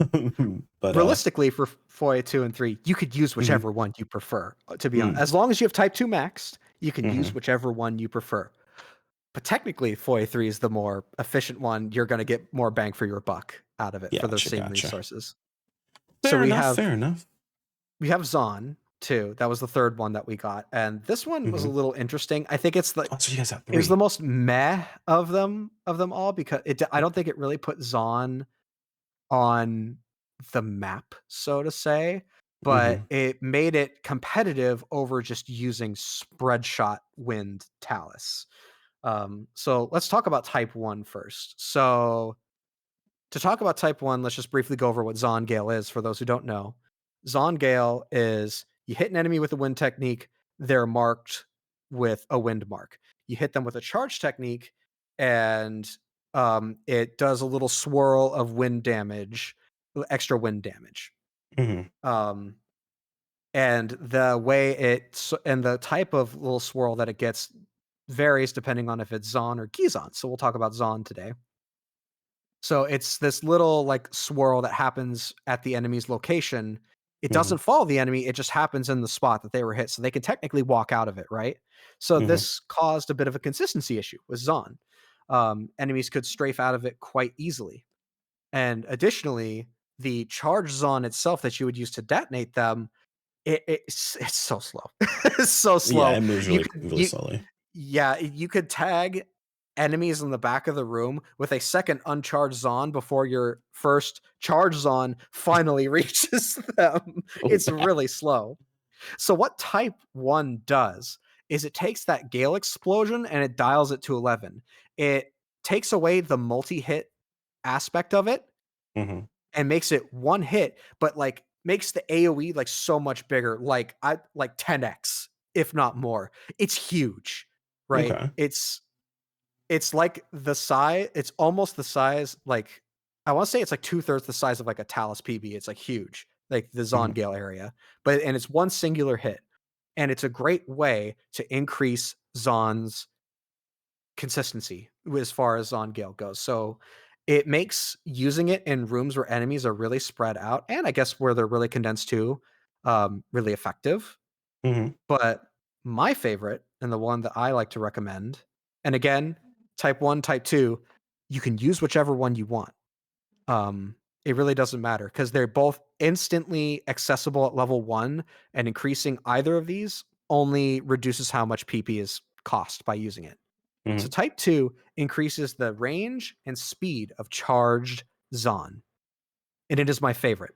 So basically, it makes charged Zon the same speed as your uncharged Zon. So you can more reliably hit everything with your charged Zon Hmm. before cycling to your next uncharged Zon. So you have more Gale uptime. You still run into the issue of, oh, they might strafe out of it, but you're at least tagging things way more often. You're not getting any waste. So it's very optimal. And it not only that, but it makes it extremely reliable to detonate everything in a whole room. And visually, the projectile looks smaller. Don't let it fool you. It's the same hitbox. It's the same Okay. size. It's just traveling much faster, and it looks like a dot instead of a wave. But make no mistake, it's still a wave. So that's my favorite. I find that to be the more consistent of the two. But Mhm. realistically, it's whichever you prefer, whichever you like. They're both pretty much going to do the same thing for you, and it's down to preference. Okay. So you could use whichever one you want. The third one, Zon Type 3, if I had to pick a loser out of all of our tech crafts, I think Oh this one is no. it. Oh And no. it's not bad. It's not bad. It's just like putting a hat on a hat. So I like that it's the analogy. you'll see what I Like, mean in a second. So it increases good. elemental down factor from 10 to 100%, increases your Mhm. compound generation by 20% for when you use that technique, Mhm. at the expense of extra PP costs, same as the first two. Okay. Um, so the thing is, in you would use Zon in AoE situations. Mhm. Zon before Tech Arts was already very, very, very good at charging your compound technique gauge. It was awesome at it. Same with Photon Mhm. Blast. It's very good, especially in like a PSE burst. Mhm. So you don't really need the 20% that this gives you, and you don't really benefit from having the extra elemental down factor because the only thing that really helps with is the wind weak Rorons, and that's about it. It's not really doing anything else for you. So the most appeal that you get is in this 20% extra compound generation. Mhm. But it's already really fast at that. I'm talking like you cycle through like 5 or 6 uncharged to charged Zons, and you're already at 2 stacks of a That's whatchamacallit, a compound technique in a PSE burst. You don't need 20% on top of that. It's like putting a hat on a hat, right? It just yeah. makes it needlessly good at something it was already good at. So it's I'm just better to take type 1 or 2, which is still going to increase your compound technique generation rate by way of Mhm. making Zongale more consistent, right? I'm So totally that stealing that 20% saying. you're so the 20% you're getting in type 3, are you Mhm. really getting 20% more over type 1 and 2? Probably not. Is it still going to be more than type 1 and 2 as far as compounds go? Yes. But is it 20%? Probably not in practice, but that's extremely hard to calculate, and I'm not even going to try because there's so much nuance to unpack there. That is It crazy. it's sad. It makes me feel so much worse about my tech arts customization choice right now, and that's solely because like so soaring blades tech arts customizations are they're bugged. Basically they get deactivated by pressing your weapon action, which is really irritating. So yeah, they're totally deactivated by pressing your weapon action. So like the one I really like that I really loved is super awesome. Increase the attack or increase the speed of our Harrier, which I was about to say Kestrel because I have PSO2 brain, increase the attack speed of our Harrier, but it would cut down our damage. The problem was is if you press weapon action during that, it would then lower the attack speed back to what it was originally, and you still would have the lower damage. So it was just lower damage. So you couldn't use it if it was bugged. It was really irritating. So what we're going with right now, before while they or until they fix the actual bug itself, is increase to increase to pinion generation, right? Hmm. But if we have uptime, we're already getting full pinions on reset. So it gives you knockback prevention and it gives you increased pinion generation, but like I don't notice a difference. Even when I wasn't using it, I was like the attack speed had me using Kestrel, so or not Kestrel, so wow, again, PSO2 brain had me using Harrier so often that I was already generating a full pinion every 20 seconds. And pinion is a Hat on the 20-second hat. cooldown. So it's a hat on a hat. Like it Yep. doesn't do anything. And then our third one is just it's basically to only use Harrier whenever there's a down, which that's if you're just a Jet Boots main, because your down damage is actually now beat out by just using a Soaring Blade and pressing Harrier with that Tech Arts customization. I'm sorry, Jet Boots mains. I didn't mean to like for you guys to catch stray in the middle of this. You probably weren't expecting one. But so yes, I'm now stealing that saying to describe this. It's a hat on a hat, which Yeah, God, I mean, that's it perfectly conveys what it is. that sad part is it's like it's the best one that we have right now. Because if it Yeah, gets deactivated, it doesn't really do anything that's negative. It's so bad. right. Oh, So there okay. is one Said more. There is go one for more it. that Force got, Hmm. and I think this is the. I think because people I think sleep on Talus. I think there's two camps of Talus players. Players who really, really, really love Talus. Hi, I'm those players.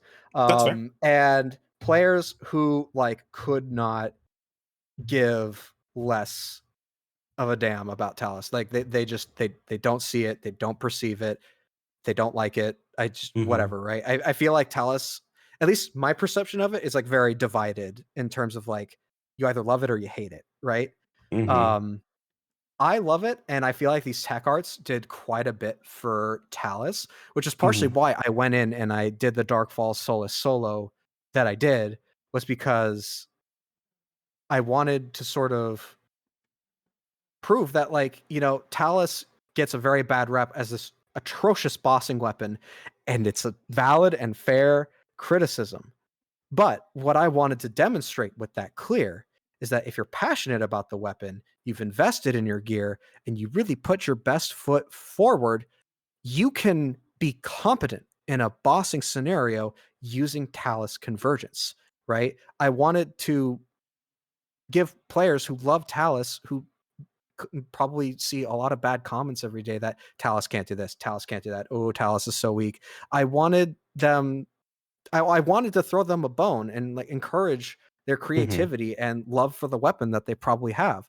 Because at the end of the day, like you could talk all you want about meta this, meta that, damage this, spreadsheet numbers, Hmm. XYZ BDQ, Lux Hall Finale S, Okay. right? Like Lux. whatever. Um, but at the end of the day, if you aren't having fun, what's the point? So I Exactly. really wanted to do that sort of clear for those players because like I get them. I see them. And I wanted to show that like, hey, this weapon that gets a really bad rap that I also happen to enjoy quite a lot can do something as crazy as this, right? So that was something that really motivated me for that clear. Hmm. And part of the reason I went into that foray was because of a very specific tech arts that we're going to talk about here. But we'll go down the list. All We'll right. talk So about type from the 1 top. first. From the top. So convergence shot type 1. And all of these tech arts for Talus are crazy, by the way. They're nuts.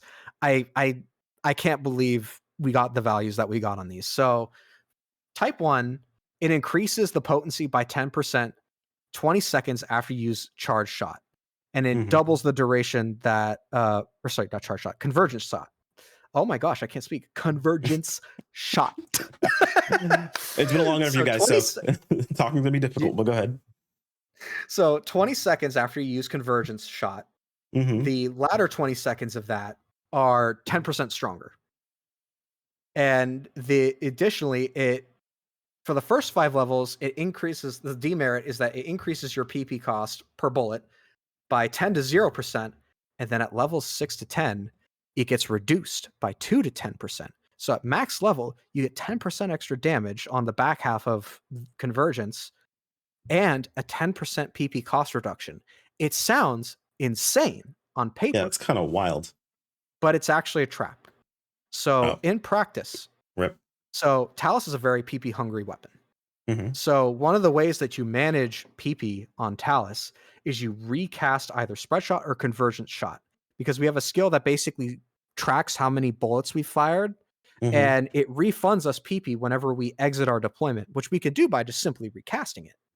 Um, this is so, which is it's a major source of managing our uptime for bullets Mm-hmm. using convergence shot.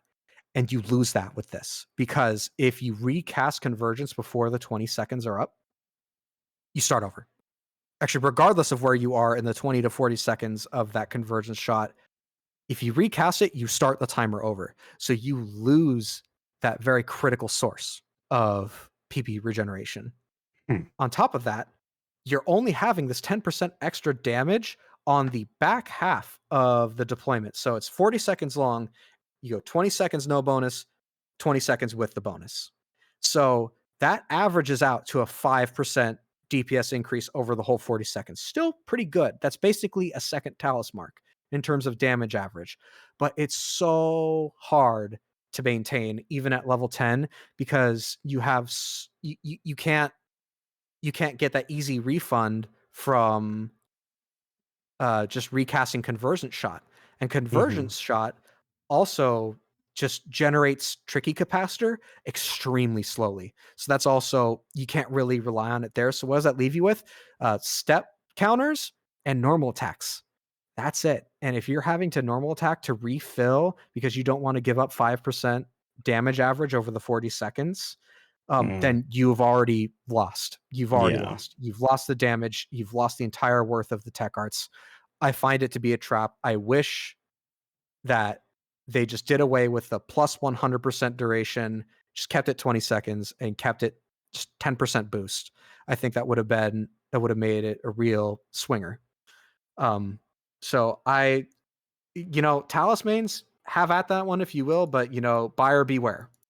The other two are much less nonsense. And we're going to talk Okay, about type 2 now, which is that's the good. one. This is the reason I went for the Soul in the first place. Type 2 is my favorite. It Even if you don't main Talus, this is such a good one to get. So what it does is it changes conversion shot from a bullet to a hit scan, right? So it can't miss anymore. It will hit the thing that you are locked onto with 100% accuracy. It does not miss. I'm gonna be real. More It things need to be like increases. this in the game. Yeah, there are very few things. Yeah, like it's so rare that we get such a delicious treat that is hit Mm-hmm. scan in this game. So it's already great just on that merit alone. But it Mm-hmm. also increases down factor by 10 to 100% based on level.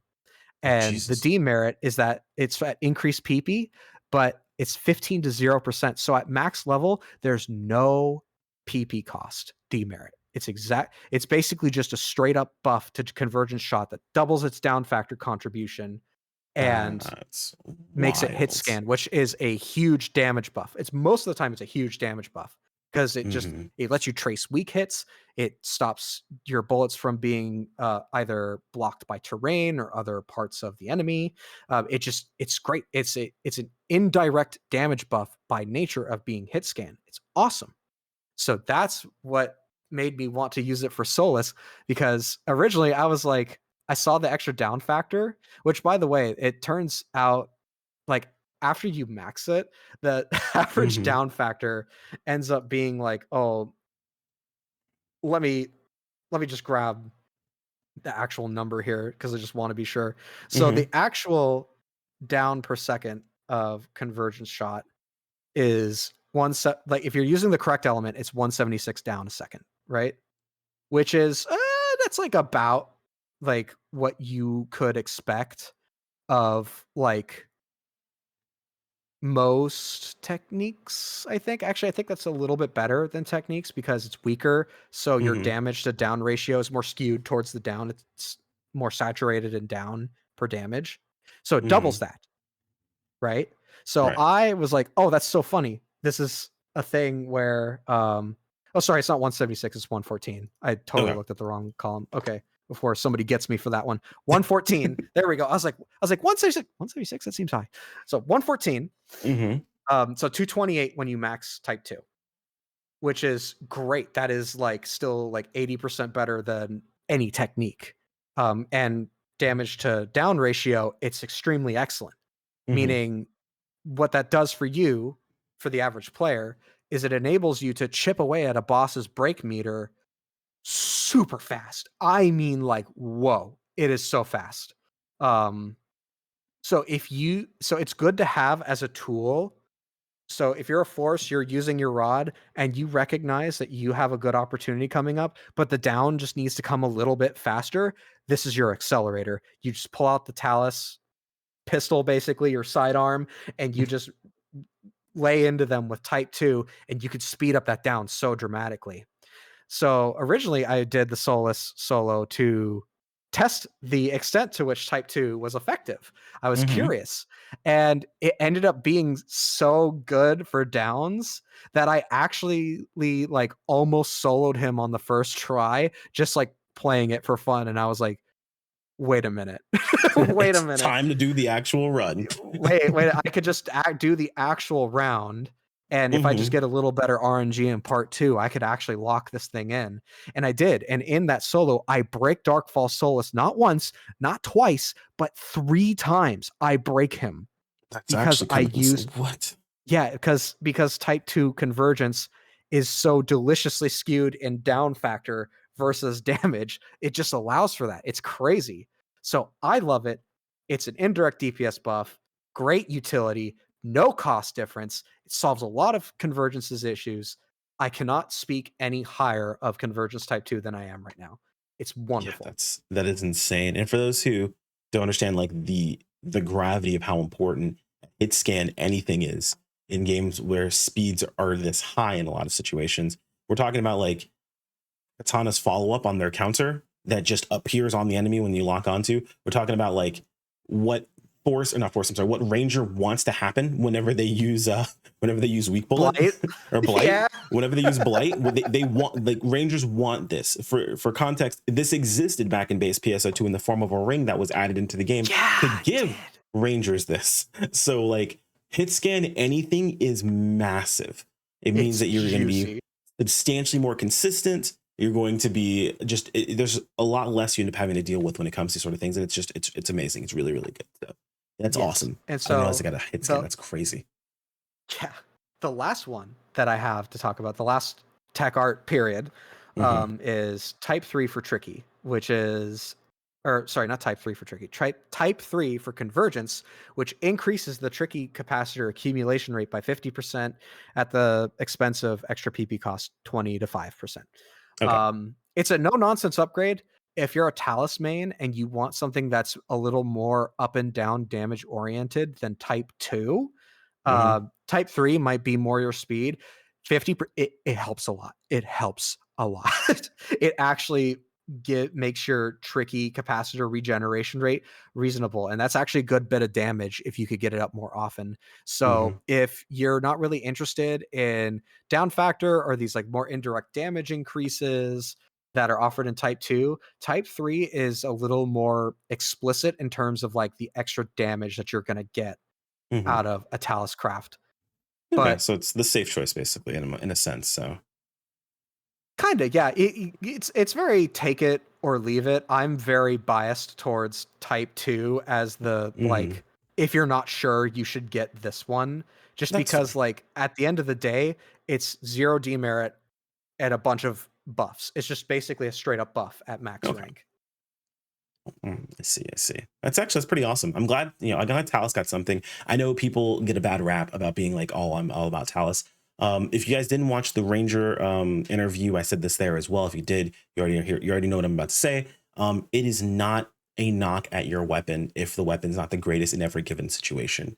Whenever someone says Talus isn't bad, I'm able to do this, or Talus isn't weak, I'm able to do this, don't give that win to the weapon, give that to the player. You're able to do despite of it having those general weaknesses that it does have. Much like Force is dealing with a lot of situations it has to deal with, Talus has its own problems that it also faces as well. This doesn't mean that you're a bad person for playing Talus. This also doesn't mean that you're doing something wrong by playing Talus. We want better overall for each individual class. And yes, you Mhm. can accomplish a lot of things. Don't give those accomplishments to the weapon.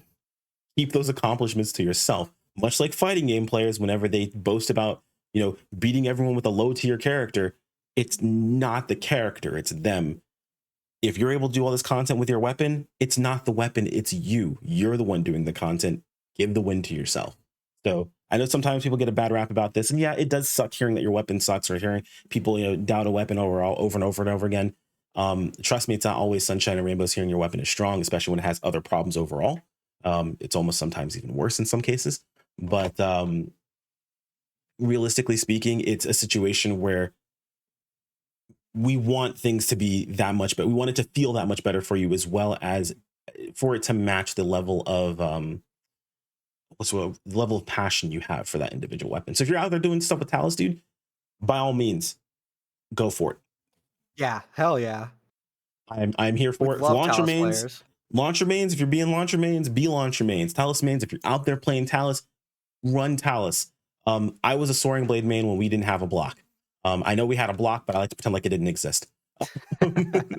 So trust me when I say I have been down that road with many of weapon. I was that guy who played soaring blades only back in base PSO2 when that was a bit of a nightmare.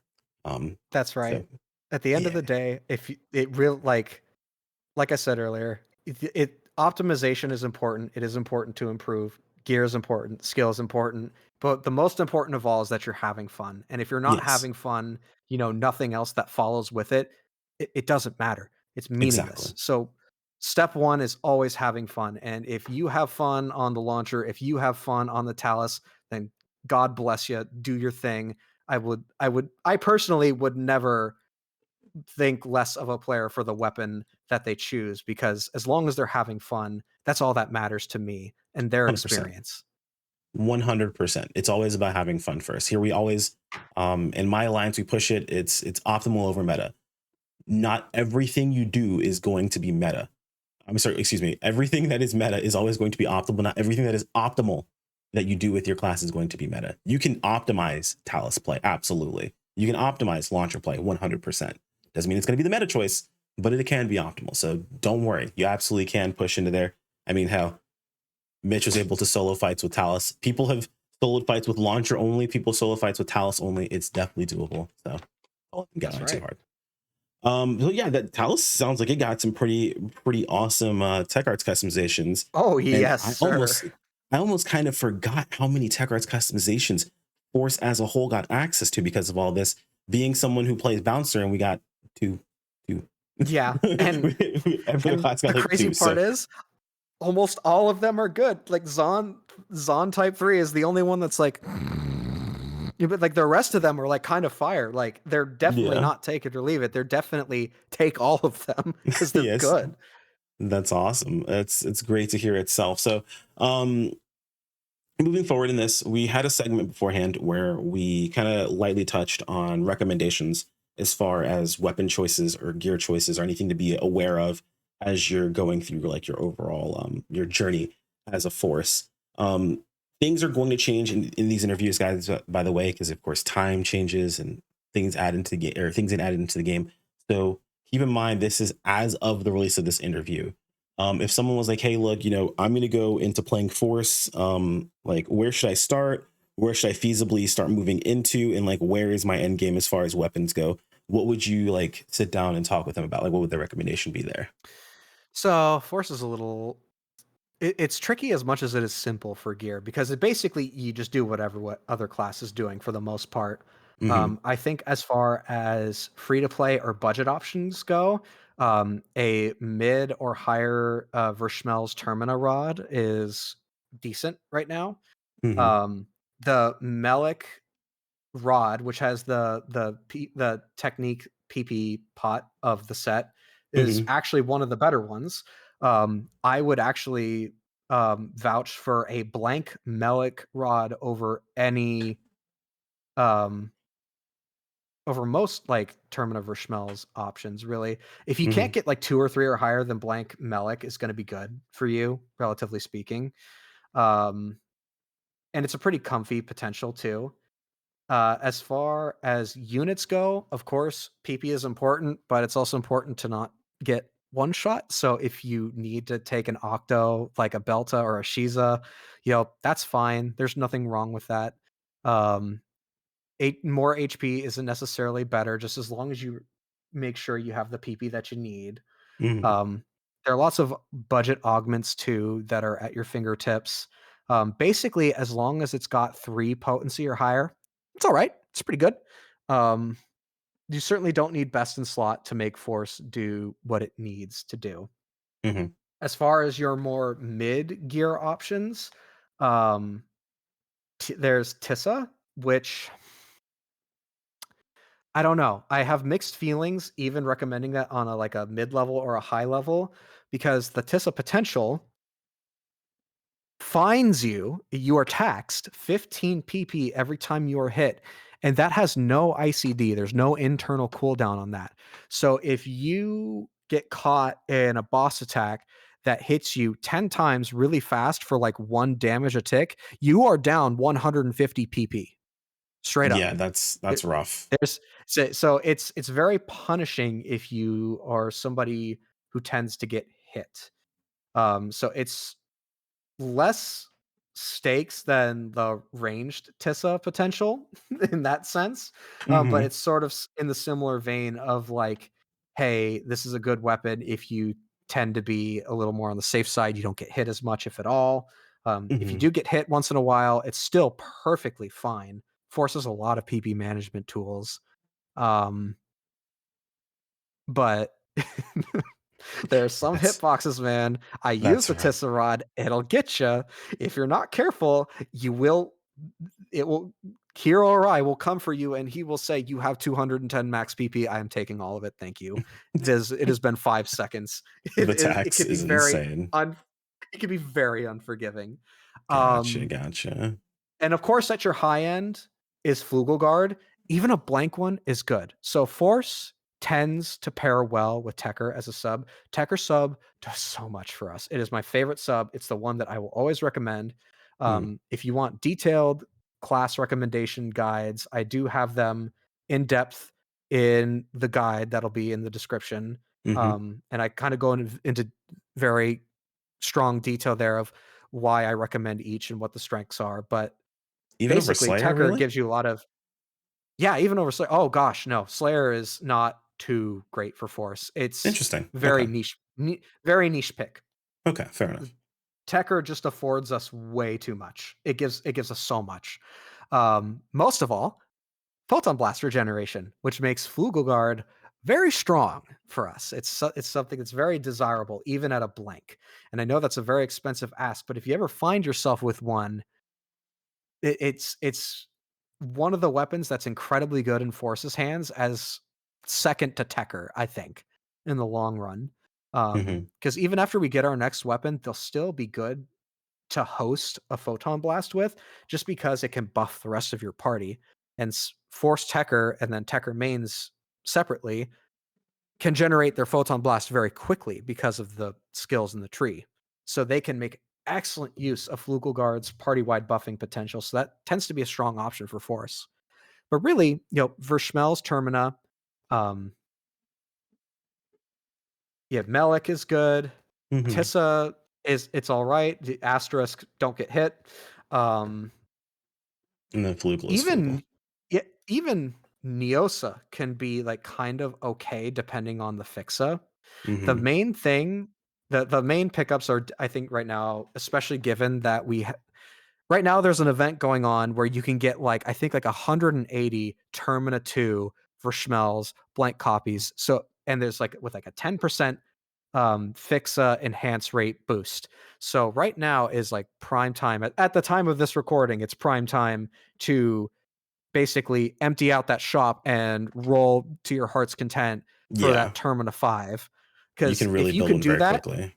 yeah, if you can do that, you'll be within like less than 1% of a blank Flugel, at least according Mhm. to my DPS chart. That's assuming like a floor build. If you go for like a potential build Yeah, or that's a potency build, it'll be better. But mhm, that was what we calculated out.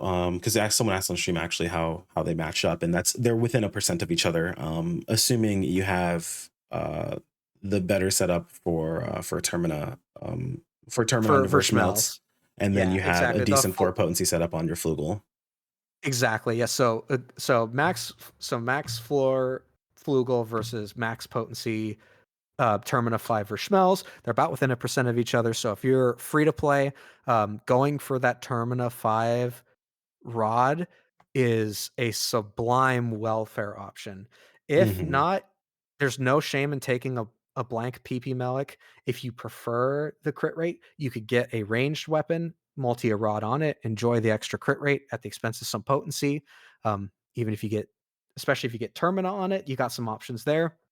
The mhm, main thing I want to drive home though is no matter what weapon you get, as a force, there is one fixa that everyone sleeps on that you, under any circumstances, should not, and that is Wix. Wix, if you weren't aware, increases weak point damage potency. And you might be saying, well, Mitch, I what does force have to do with weak points? I see a lot of white numbers unless I have blown up a part or the boss is down or whatever.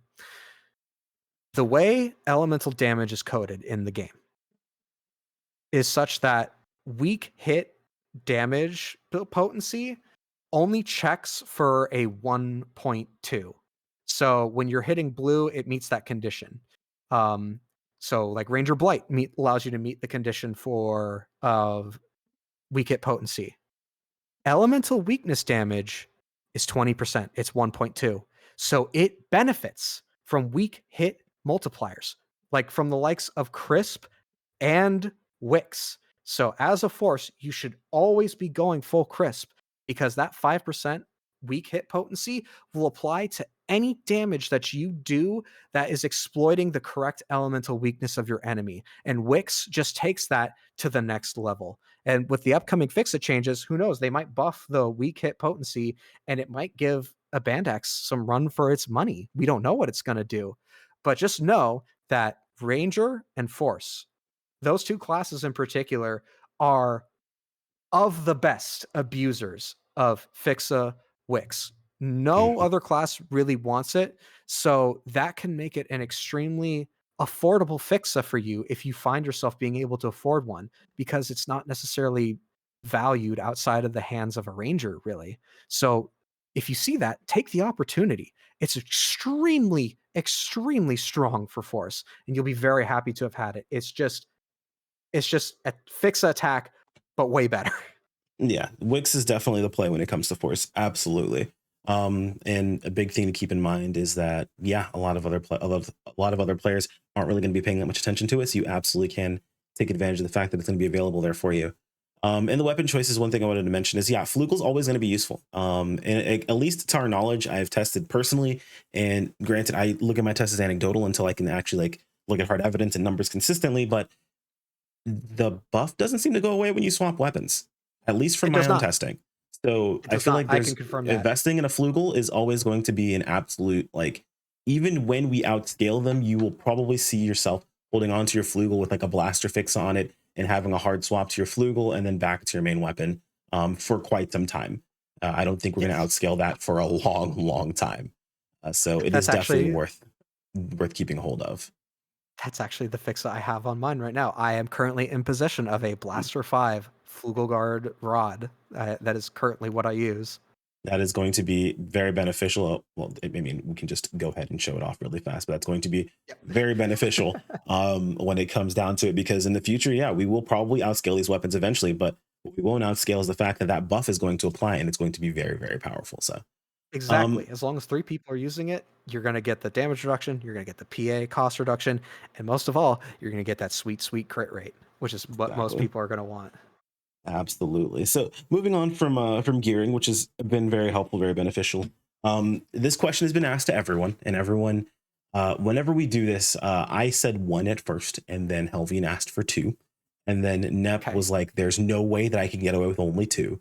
So Mhm. we're gonna go ahead and just leave this a little bit more open ended and ask if you could ask for anything from Sega for your class that you feel like is going to be the most important as far as like, and we can go like in an order of like most reasonable to like the most game changing or whatever you want to do.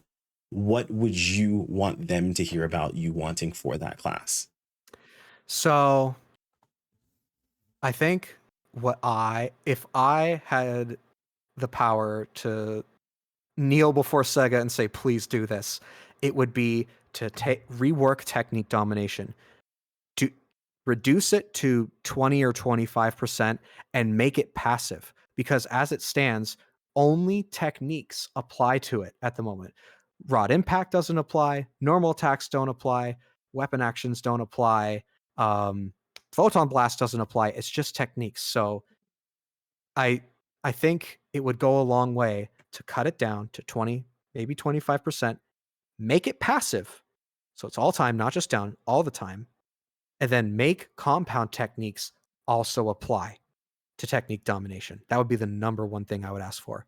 Make it passive, cut it down to 20%, add compound techniques as a thing that can go with it.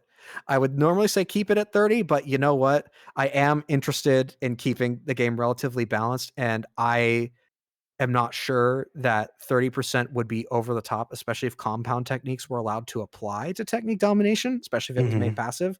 So I think 20% is a fair medium. I think if they did that, it would be fair. It would be interesting to see where Force lands after a change like that, and Hmm. then see if it needs further adjustment from there. But I think that would be a very simple, very effective way to fix at least the glaring damage issue that we have with our kit, and at least give us serviceable damage while they cook more complex, possible complex solutions to our more complex problems that I know are going to take a lot of time to cook. Yeah, and I mean, I feel like that's also, and to clear and to make sure that we're on the same page. So you're referring specifically to it being just blanket, apply at all times, apply to all your Yes, techs, and then also correct. apply to compound techs, Compound.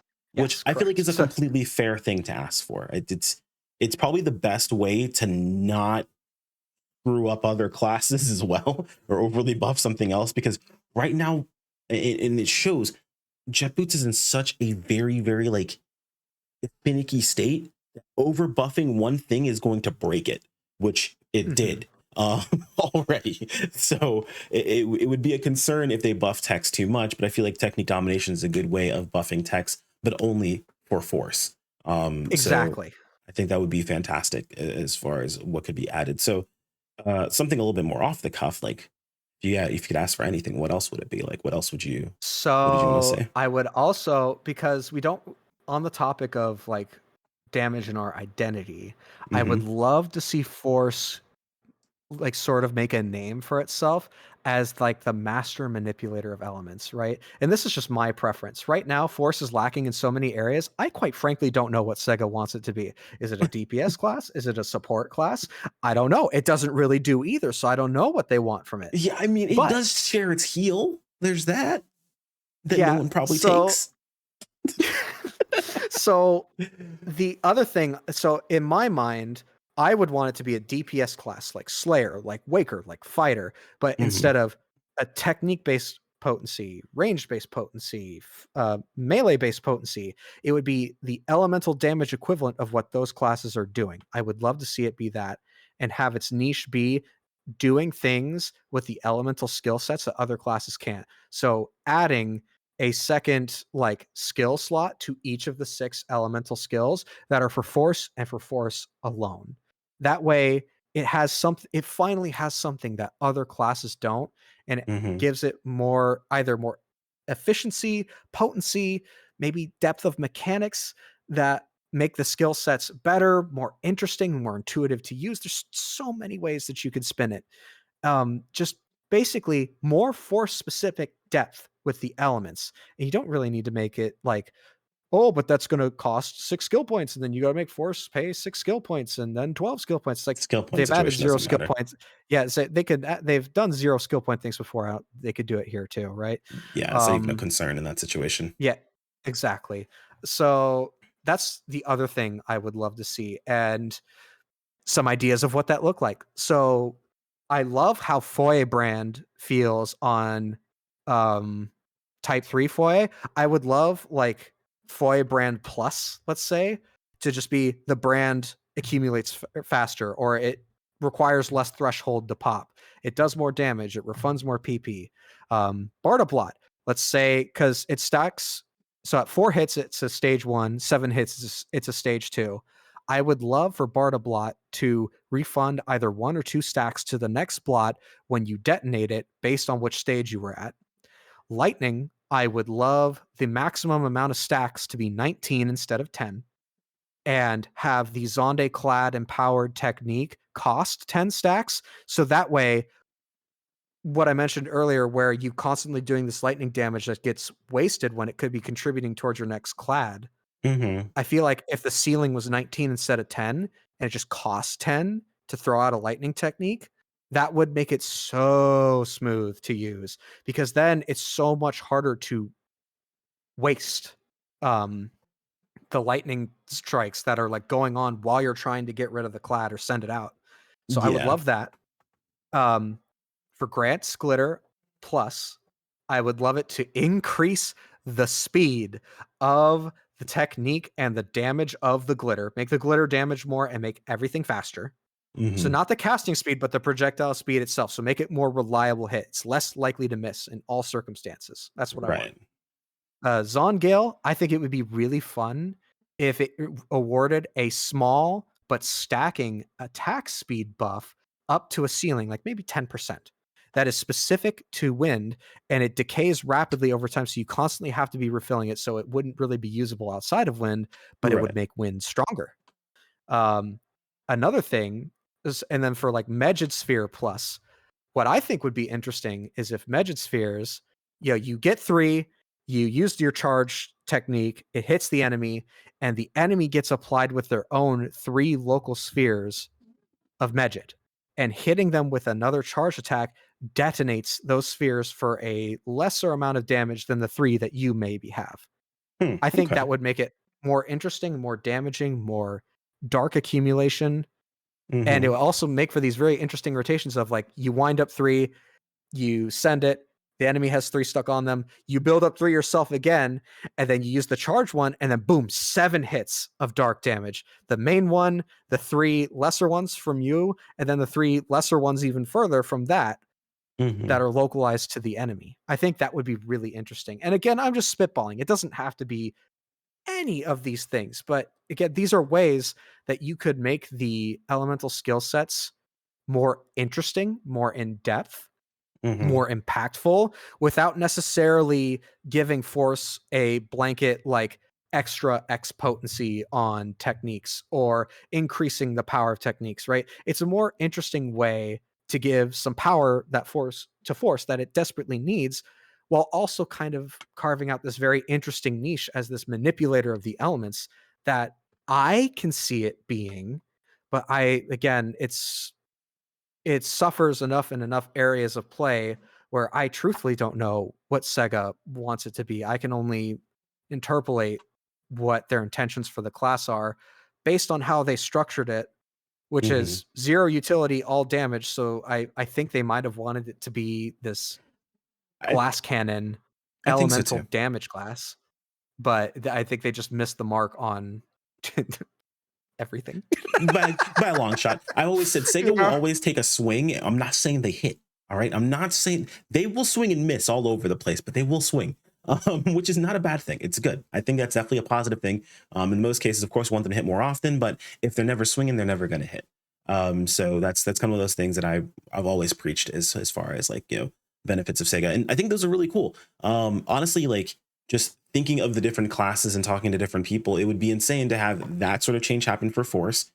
Hector maintain what the blots are now and what the mechanics are now, and for them to disappear completely from from Jet Booth. I think that honestly Yeah. would be the best course of action all overall, Oh yeah. because it's Hector can use them from what I understand fairly well. It'd be awesome if Force had something interesting and it directly causes problems for Jet Booth. So I feel like that would be the best course of action overall in that case. And it's funny you mentioned the Absolutely. stuff you did for Zonde as well as for Bartablat, because my mind, when you explain those things to me, my first thought was, what if Bardo, whenever you went over the stacks, had just a little bit of extra damage for that extra hit? Like, not a massive amount, but made it so that extra hit wasn't wasted. And then for Zonde, just make the max stacks higher, but make it use less than the max stacks was my first thought as well. It's like, okay, cool. When you said 19 but use 10, I was like, that's exactly what I was just thinking.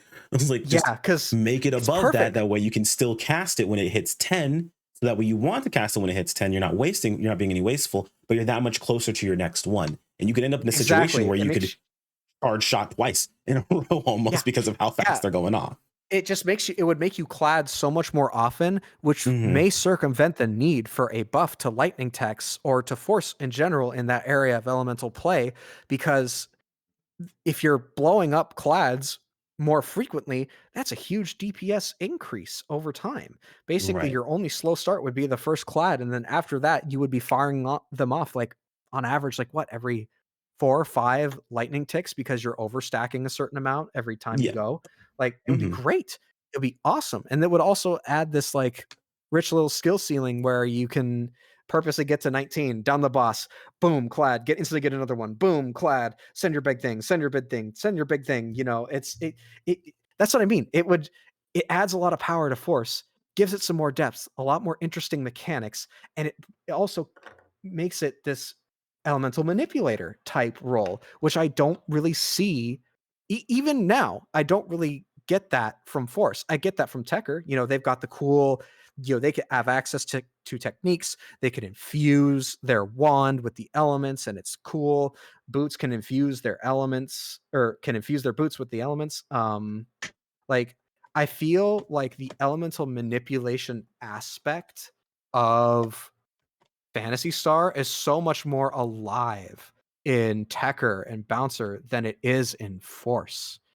And I would Yeah. just love that's just my personal perception of it. I think there's plenty of room where you may disagree with me on that. Um, but that's just Mhm. how I feel. And I would love to see Force be more defined as this elemental master. Yeah, for sure. And I agree honestly, like it realistically Force should feel like the master manipulator of elements. It should feel like the definitive caster. Like when I look at something like, yeah, you can manipulate elements with something like Tector, I look at Tector and almost feels like a spell sword to me. You're infusing the element into your weapon itself. You're still swinging Yeah. around your weapon. When you look at Bouncer, you're getting extra elemental explosions off of it, but like again, you're still kind of interacting with the element in that sort of way. We don't really have like a master caster that is pushing out damage. It's like, you got force, sort of, but it's not the best at what it does, which feels bad. So I Yeah. mean, those things I feel like are totally reasonable, are totally understandable from that perspective, and that's awesome. So yeah, I mean, that's a lot to unpack for anyone who is listening to this, because I call it copium, call it hopium, call it whatever you want. I fully believe at this point, as often as we've had full on conversations about changes that should happen in the game, um, that have happened quite literally one for one, multiple times in a row, I believe that someone's paying attention. So I feel like it's a good thing to have these conversations. If there's someone watching from Sega, hey, look, that these force changes are awesome. I think in the short term, that whole change you mentioned at the very beginning is probably the best thing they can absolutely do. Because Yeah. the It's worst so thing is to feel simple. It's like, so yeah, simple. the worst thing to do is to feel like you're doing everything right and still have it come out crap. So Yeah. that's definitely what can happen in the short term, but in the long term, I really feel like, yeah, that whole idea with the elemental blots plus and the elemental like just advantages plus, I feel like that would be awesome. Be a fantastic change. Yeah. It would make force feel that much better. And realistically speaking, if its role is damage, then its role is damage. Now, there is one thing I want to do a little bit different than everyone else's interview, because I have a question that have always kind of Uh-huh. like caught me, and it's something that I think is the reason why this is happening. Um, what are your thoughts on the reason behind Force's damage scaling being so low, because of the fact that it has Mm. access to elemental downs and things of that sort? Because when we look at something like Tector, yes, I understand that it absolutely can and it is diminishing returns, right? But if it wasn't diminishing returns, Force would kind of just dominate that specific situation. Like you would deal with downs so often that, I mean, it debilitates a lot of enemies. It also sets up for a lot of damage. It's something that I thought about recently with things like Bouncer and stuff like that. When you've got situations where you can maintain downs or get downs, Jet Boots, added benefit is that it can do physical and elemental downs. Tector also has the added benefit of being able to produce those sort of downs as well. Force is just hard into elemental downs. Do you believe that that might have caused some, like, is that the reason why you think that they may have been a little bit lax when it comes to potency, because of them being S- afraid of those being too strong? So I'm more inclined to think that it's because there are. more than one class that can touch a technique, like mechanically, and use Mm-hmm. it, that they were probably hesitant to make them stronger than they are now. Mm-hmm. Because if you look at the techniques in a bubble, ignore nothing else in the game exists. It's just techniques. Mm-hmm. Techniques relative to other techniques, like element to element, I got to give them credit where credit is due. With respect to each other, they're very balanced. Right. Like the DPS range from one element to another is not too disparaging, and they're all like consistently like roughly the same amount of inconsistent. Right? They all like feel very not samey, but like it's very. The only one that's like feels really unfair is Grants with how kind of jank it could be. Everything else, it's like Mm-hmm. it's fair. It's fair, Right. right? In execution and damage with respect to each other, it's I think it's balanced. I think it's fine. The problem Mm-hmm. is if you when you take the bubble of techniques and you look at everything else in the game, everything else is like top of the pyramid and techniques are like rotting in the basement. And I Right. think the Right. reason for that is because they maybe got a little ambitious with what classes could touch techniques. And so I think scaling the technique damage might have considered what is Tekker capable of, what is Bouncer capable of, because I think one pitfall they had to be very careful of, and rightfully so, is if they made techniques, raw techniques, too good, then it could circumvent the need to use other aspects of Tekker kit and Bouncer kit, which I think is a fair thing to be wary of. I mean, Pouncer Renewal, clear evidence as by way of Jet Jolt kind of would be Yeah. mimicking what I would imagine the threat that they perceive in techniques are. Right. Um, Right. I think I think that it might be part of the reason why. But even then, if you look at like what Tekker's capable of, because we may be bottom of the totem pole, but make no mistake, we're still within arm's reach of Tekker. Tekker's right there with us, in my Mm-hmm. opinion. Um, they have many, just as many vices as we do. It's just that their damage is a little better than ours, and they've got that really awesome utility that everyone thirsts after. So they're always going to be relevant. So Right. Right. they've got that going for them. So I think it's a function of they didn't want to make it scale too hard relative to the other tools in the Bouncer and Tekker kit. And then additionally, they also had to factor in technique damage post Shifta for Tekker specifically. And they kind of had to make it based on that. I think that's a consideration they had to take. Otherwise, you run into the situation where Shifta can make techniques better for techers than force. Not that that's much different than what it is right now, but it would be more cemented in absolute.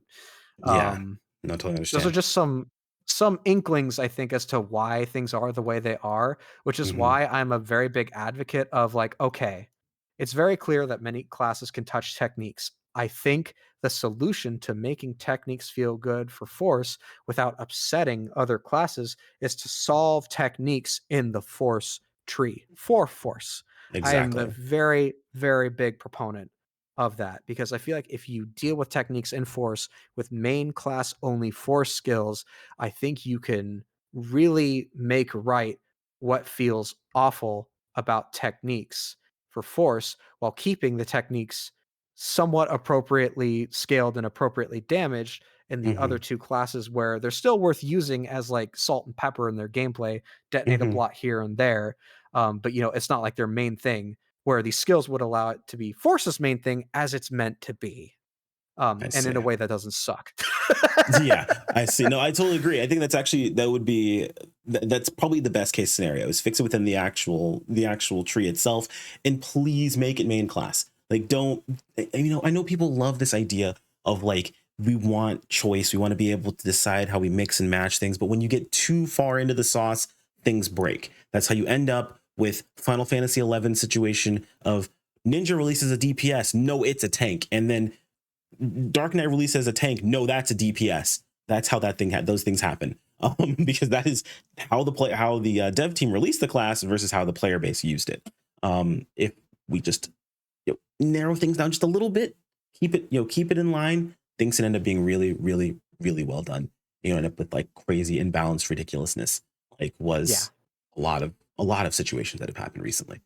But those are awesome takes. Actually, I learned a lot, like a whole lot that I did not know about Force. I That is feel just like you're like, not going to be the only one. oh yeah, no, it's awesome because, like, I mean, they're just little things. Like, I always assume, Slayer was just the good choice to make, but like when you think about it, yeah, Tector does offer a lot to Force.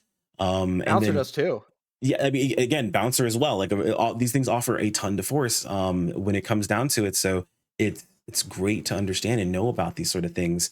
And I'm glad we're able to talk about or bring kind of like just attention to like some of the things that Force really just doesn't feel great about, it feel that great with. And no shade tossed towards my fellow Force friends out there, but like, I've asked you guys 1,000 times what the problem is with Force, and now I actually kind of get it. So it's Yeah. good. I feel like sometimes when you're playing the class and you're lost and it's so intensely, you're just like, it's just bad, and it's like, yeah, that's bad, but like, what's bad, man? We need a better idea of what's going on. Yeah. So this has been one of the longer interviews, but has been one of the more Yep. informationally packed interviews, as far as like me knowing what to expect, or analysts knowing what to expect. So I'm here for it. This is awesome. In Heck yeah. closing, at the very least, was there anything that anyone you wanted specifically to shout out, anything you wanted to mention, any closing notes, anything along those lines? Here is the place for it. Feel free. Yeah, so I guess I'll just give a shout out to Inc. They are another Force main, very devoted to the class. We talk a lot of shop together about Force, about numbers and stuff, and we figure out a lot of stuff together. Hmm. And I figured out a lot of stuff with their help, especially as it pertained to the tech arts and like the more mathy side of things. So huge shout out to them. Hmm. Also want to give a shout out, of course, to Katya, KTDYT. Hmm. She, of course, helped arrange this, gave me the recommendation. Um, and, she, as well as so many of the time attack heavy players, or like the time attackers, I guess, speedrunners. Hmm. I don't know whatever you would like to call them. TAers, They're all, speedrunners, high end players, absolute freaking giga chads, whatever you want to call them. yeah, just huge shout outs to all of them. They're a wonderful community. They're very kind. They're very supportive. They're very insightful and analytical. And I like that we all have fun the same way, which is trying to do what we like in the game at its highest level. Also, huge shout out to everyone in the Force Fleet. It's always a very kind, warming place that I just have fun to be in. I like that it's just very supportive and that we all try to go up with each other to lift each other up. It's very good. It's a very welcoming atmosphere for learning, and I've always appreciated that about it. So that said, if you're new and maybe you lurk in the Force Fleet, or maybe you've never thought to even visit it, I would encourage you to do so. Ask questions. We'd love to answer them. We'd love to help you learn. At the very least, I do. um, It's good. and then Like, lastly, I would say, Sega, if you're listening, please God, I am I am on my hands and knees begging, change tech domination to a passive, and then make compound techniques apply to it. Pull it from 30 to 20% if you have to, but please, I know that doesn't fix the issue. Far from it. There's so many issues with the class, but it would at least make our damage respectable enough that the waiting room for more complex solutions to these complex issues would be so much more tolerable. It would just be such an incredible gesture. It would mean a lot for the impact of the class and everything that it can kind of do right now and would do going forward. So if you're listening, I'm begging you, please. That is like my number one like bucket list item. Like, just please do this, and the class will feel so much better, or at least it will feel better enough until we can wait for you to cook something to fix some of the more in-depth stuff, like, yeah. yeah. Yeah, and again, I've mentioned it and I'll parrot it every single time. This is totally reasonable ask. It is not, it's not too much to ask for something that is supposed to be like the master of text to do a lot of damage. I know some people are a little bit concerned a lot of times when it comes down to melee versus ranged, and like if you're in the thick of it versus not being in the thick of it, how much damage should you realistically have? versus being able to be super far away and so on and so forth. But the game is moving more towards just swiping the entire field when it comes to damage. So all of the bonuses that a lot of classes have by being far away out of damage, like out of the line of fire, they aren't there anymore. A lot of Correct. the newer balance changes when it comes down to how bosses interact with you, how you're dealing with a lot of things. Like these things, they don't have those advantages. So if a change happened and Force ended up just flat out beating me when it came to damage, I find that to be completely reasonable. Realistically speaking, in a perfect world, I would see Slayers, Wakers, Forces, and Fighters being some of the most damage in the entire game. When it quite literally boils down to it. This is just my choices, of course. Everyone has a different opinion overall when it comes down to it. But when we're looking at overall balance, I feel like that honestly should be the case when it comes down to how classes actually balance up. Not the case right now. It's the case for some, but not for everyone. But I digress. That is different for everyone else. Anyone else that we missed? Anyone else you want to shout out? Of course, like I said, we're going to leave links in the video description to not only I'm actually updating some of the previous guides, because this isn't the first time I have heard that there is a great channel in the fleet. I have to say I am someone who hasn't been back there in quite some time. Though we lurk occasionally, I haven't really been paying too much attention to the individual class channels. So this is the second time I have actually had someone say that their individual class channel is actually really, really good. And if that's the case, I want to go ahead and support that. So we'll be seeing links like that update in previous videos, as well as you'll see links in that in this one as well. Of course, Katie, huge shout out to them for being able to bring all this together. A lot of these people I wouldn't even be able to talk to, by the way, if it wasn't for them. So you guys will see links to their information, their socials, probably in every single video at this point, because they've come up almost every single video and everything else that was mentioned along with it. But yeah, anyone else you wanted to mention as well? Of course, Nep. Also because he's not only the jet boots guy, but when it actually came time to writing the guide, a lot of the inspiration I got from like the format that I found most conducive to teaching other players what I wanted to teach stemmed from the bouncer guide that he helped write. So he was actually not only a huge inspiration for the guide, but also he had a very heavy hand in going over everything. It's a long guide. He went over everything and gave feedback and all this. And he wasn't the only one, but he probably gave the most in-depth feedback and was probably the biggest external force that helped shape what the guide became. So huge shout out to him for that. Awesome.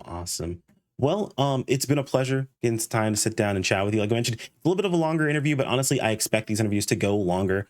I'm surprised one hasn't reached this length yet. So this is the first one. I'm totally cool with that. If you guys watched all the way to the end, shout outs to you. There'll be lots of interesting little nuggets of information you guys should see throughout the entire video, throughout the entire interview. So that should be fun. Again, thank you so much, Mitch, for joining me. I'm really bad at outros. Do all the YouTube things. They're super helpful. Take care, all my friends. Peace out.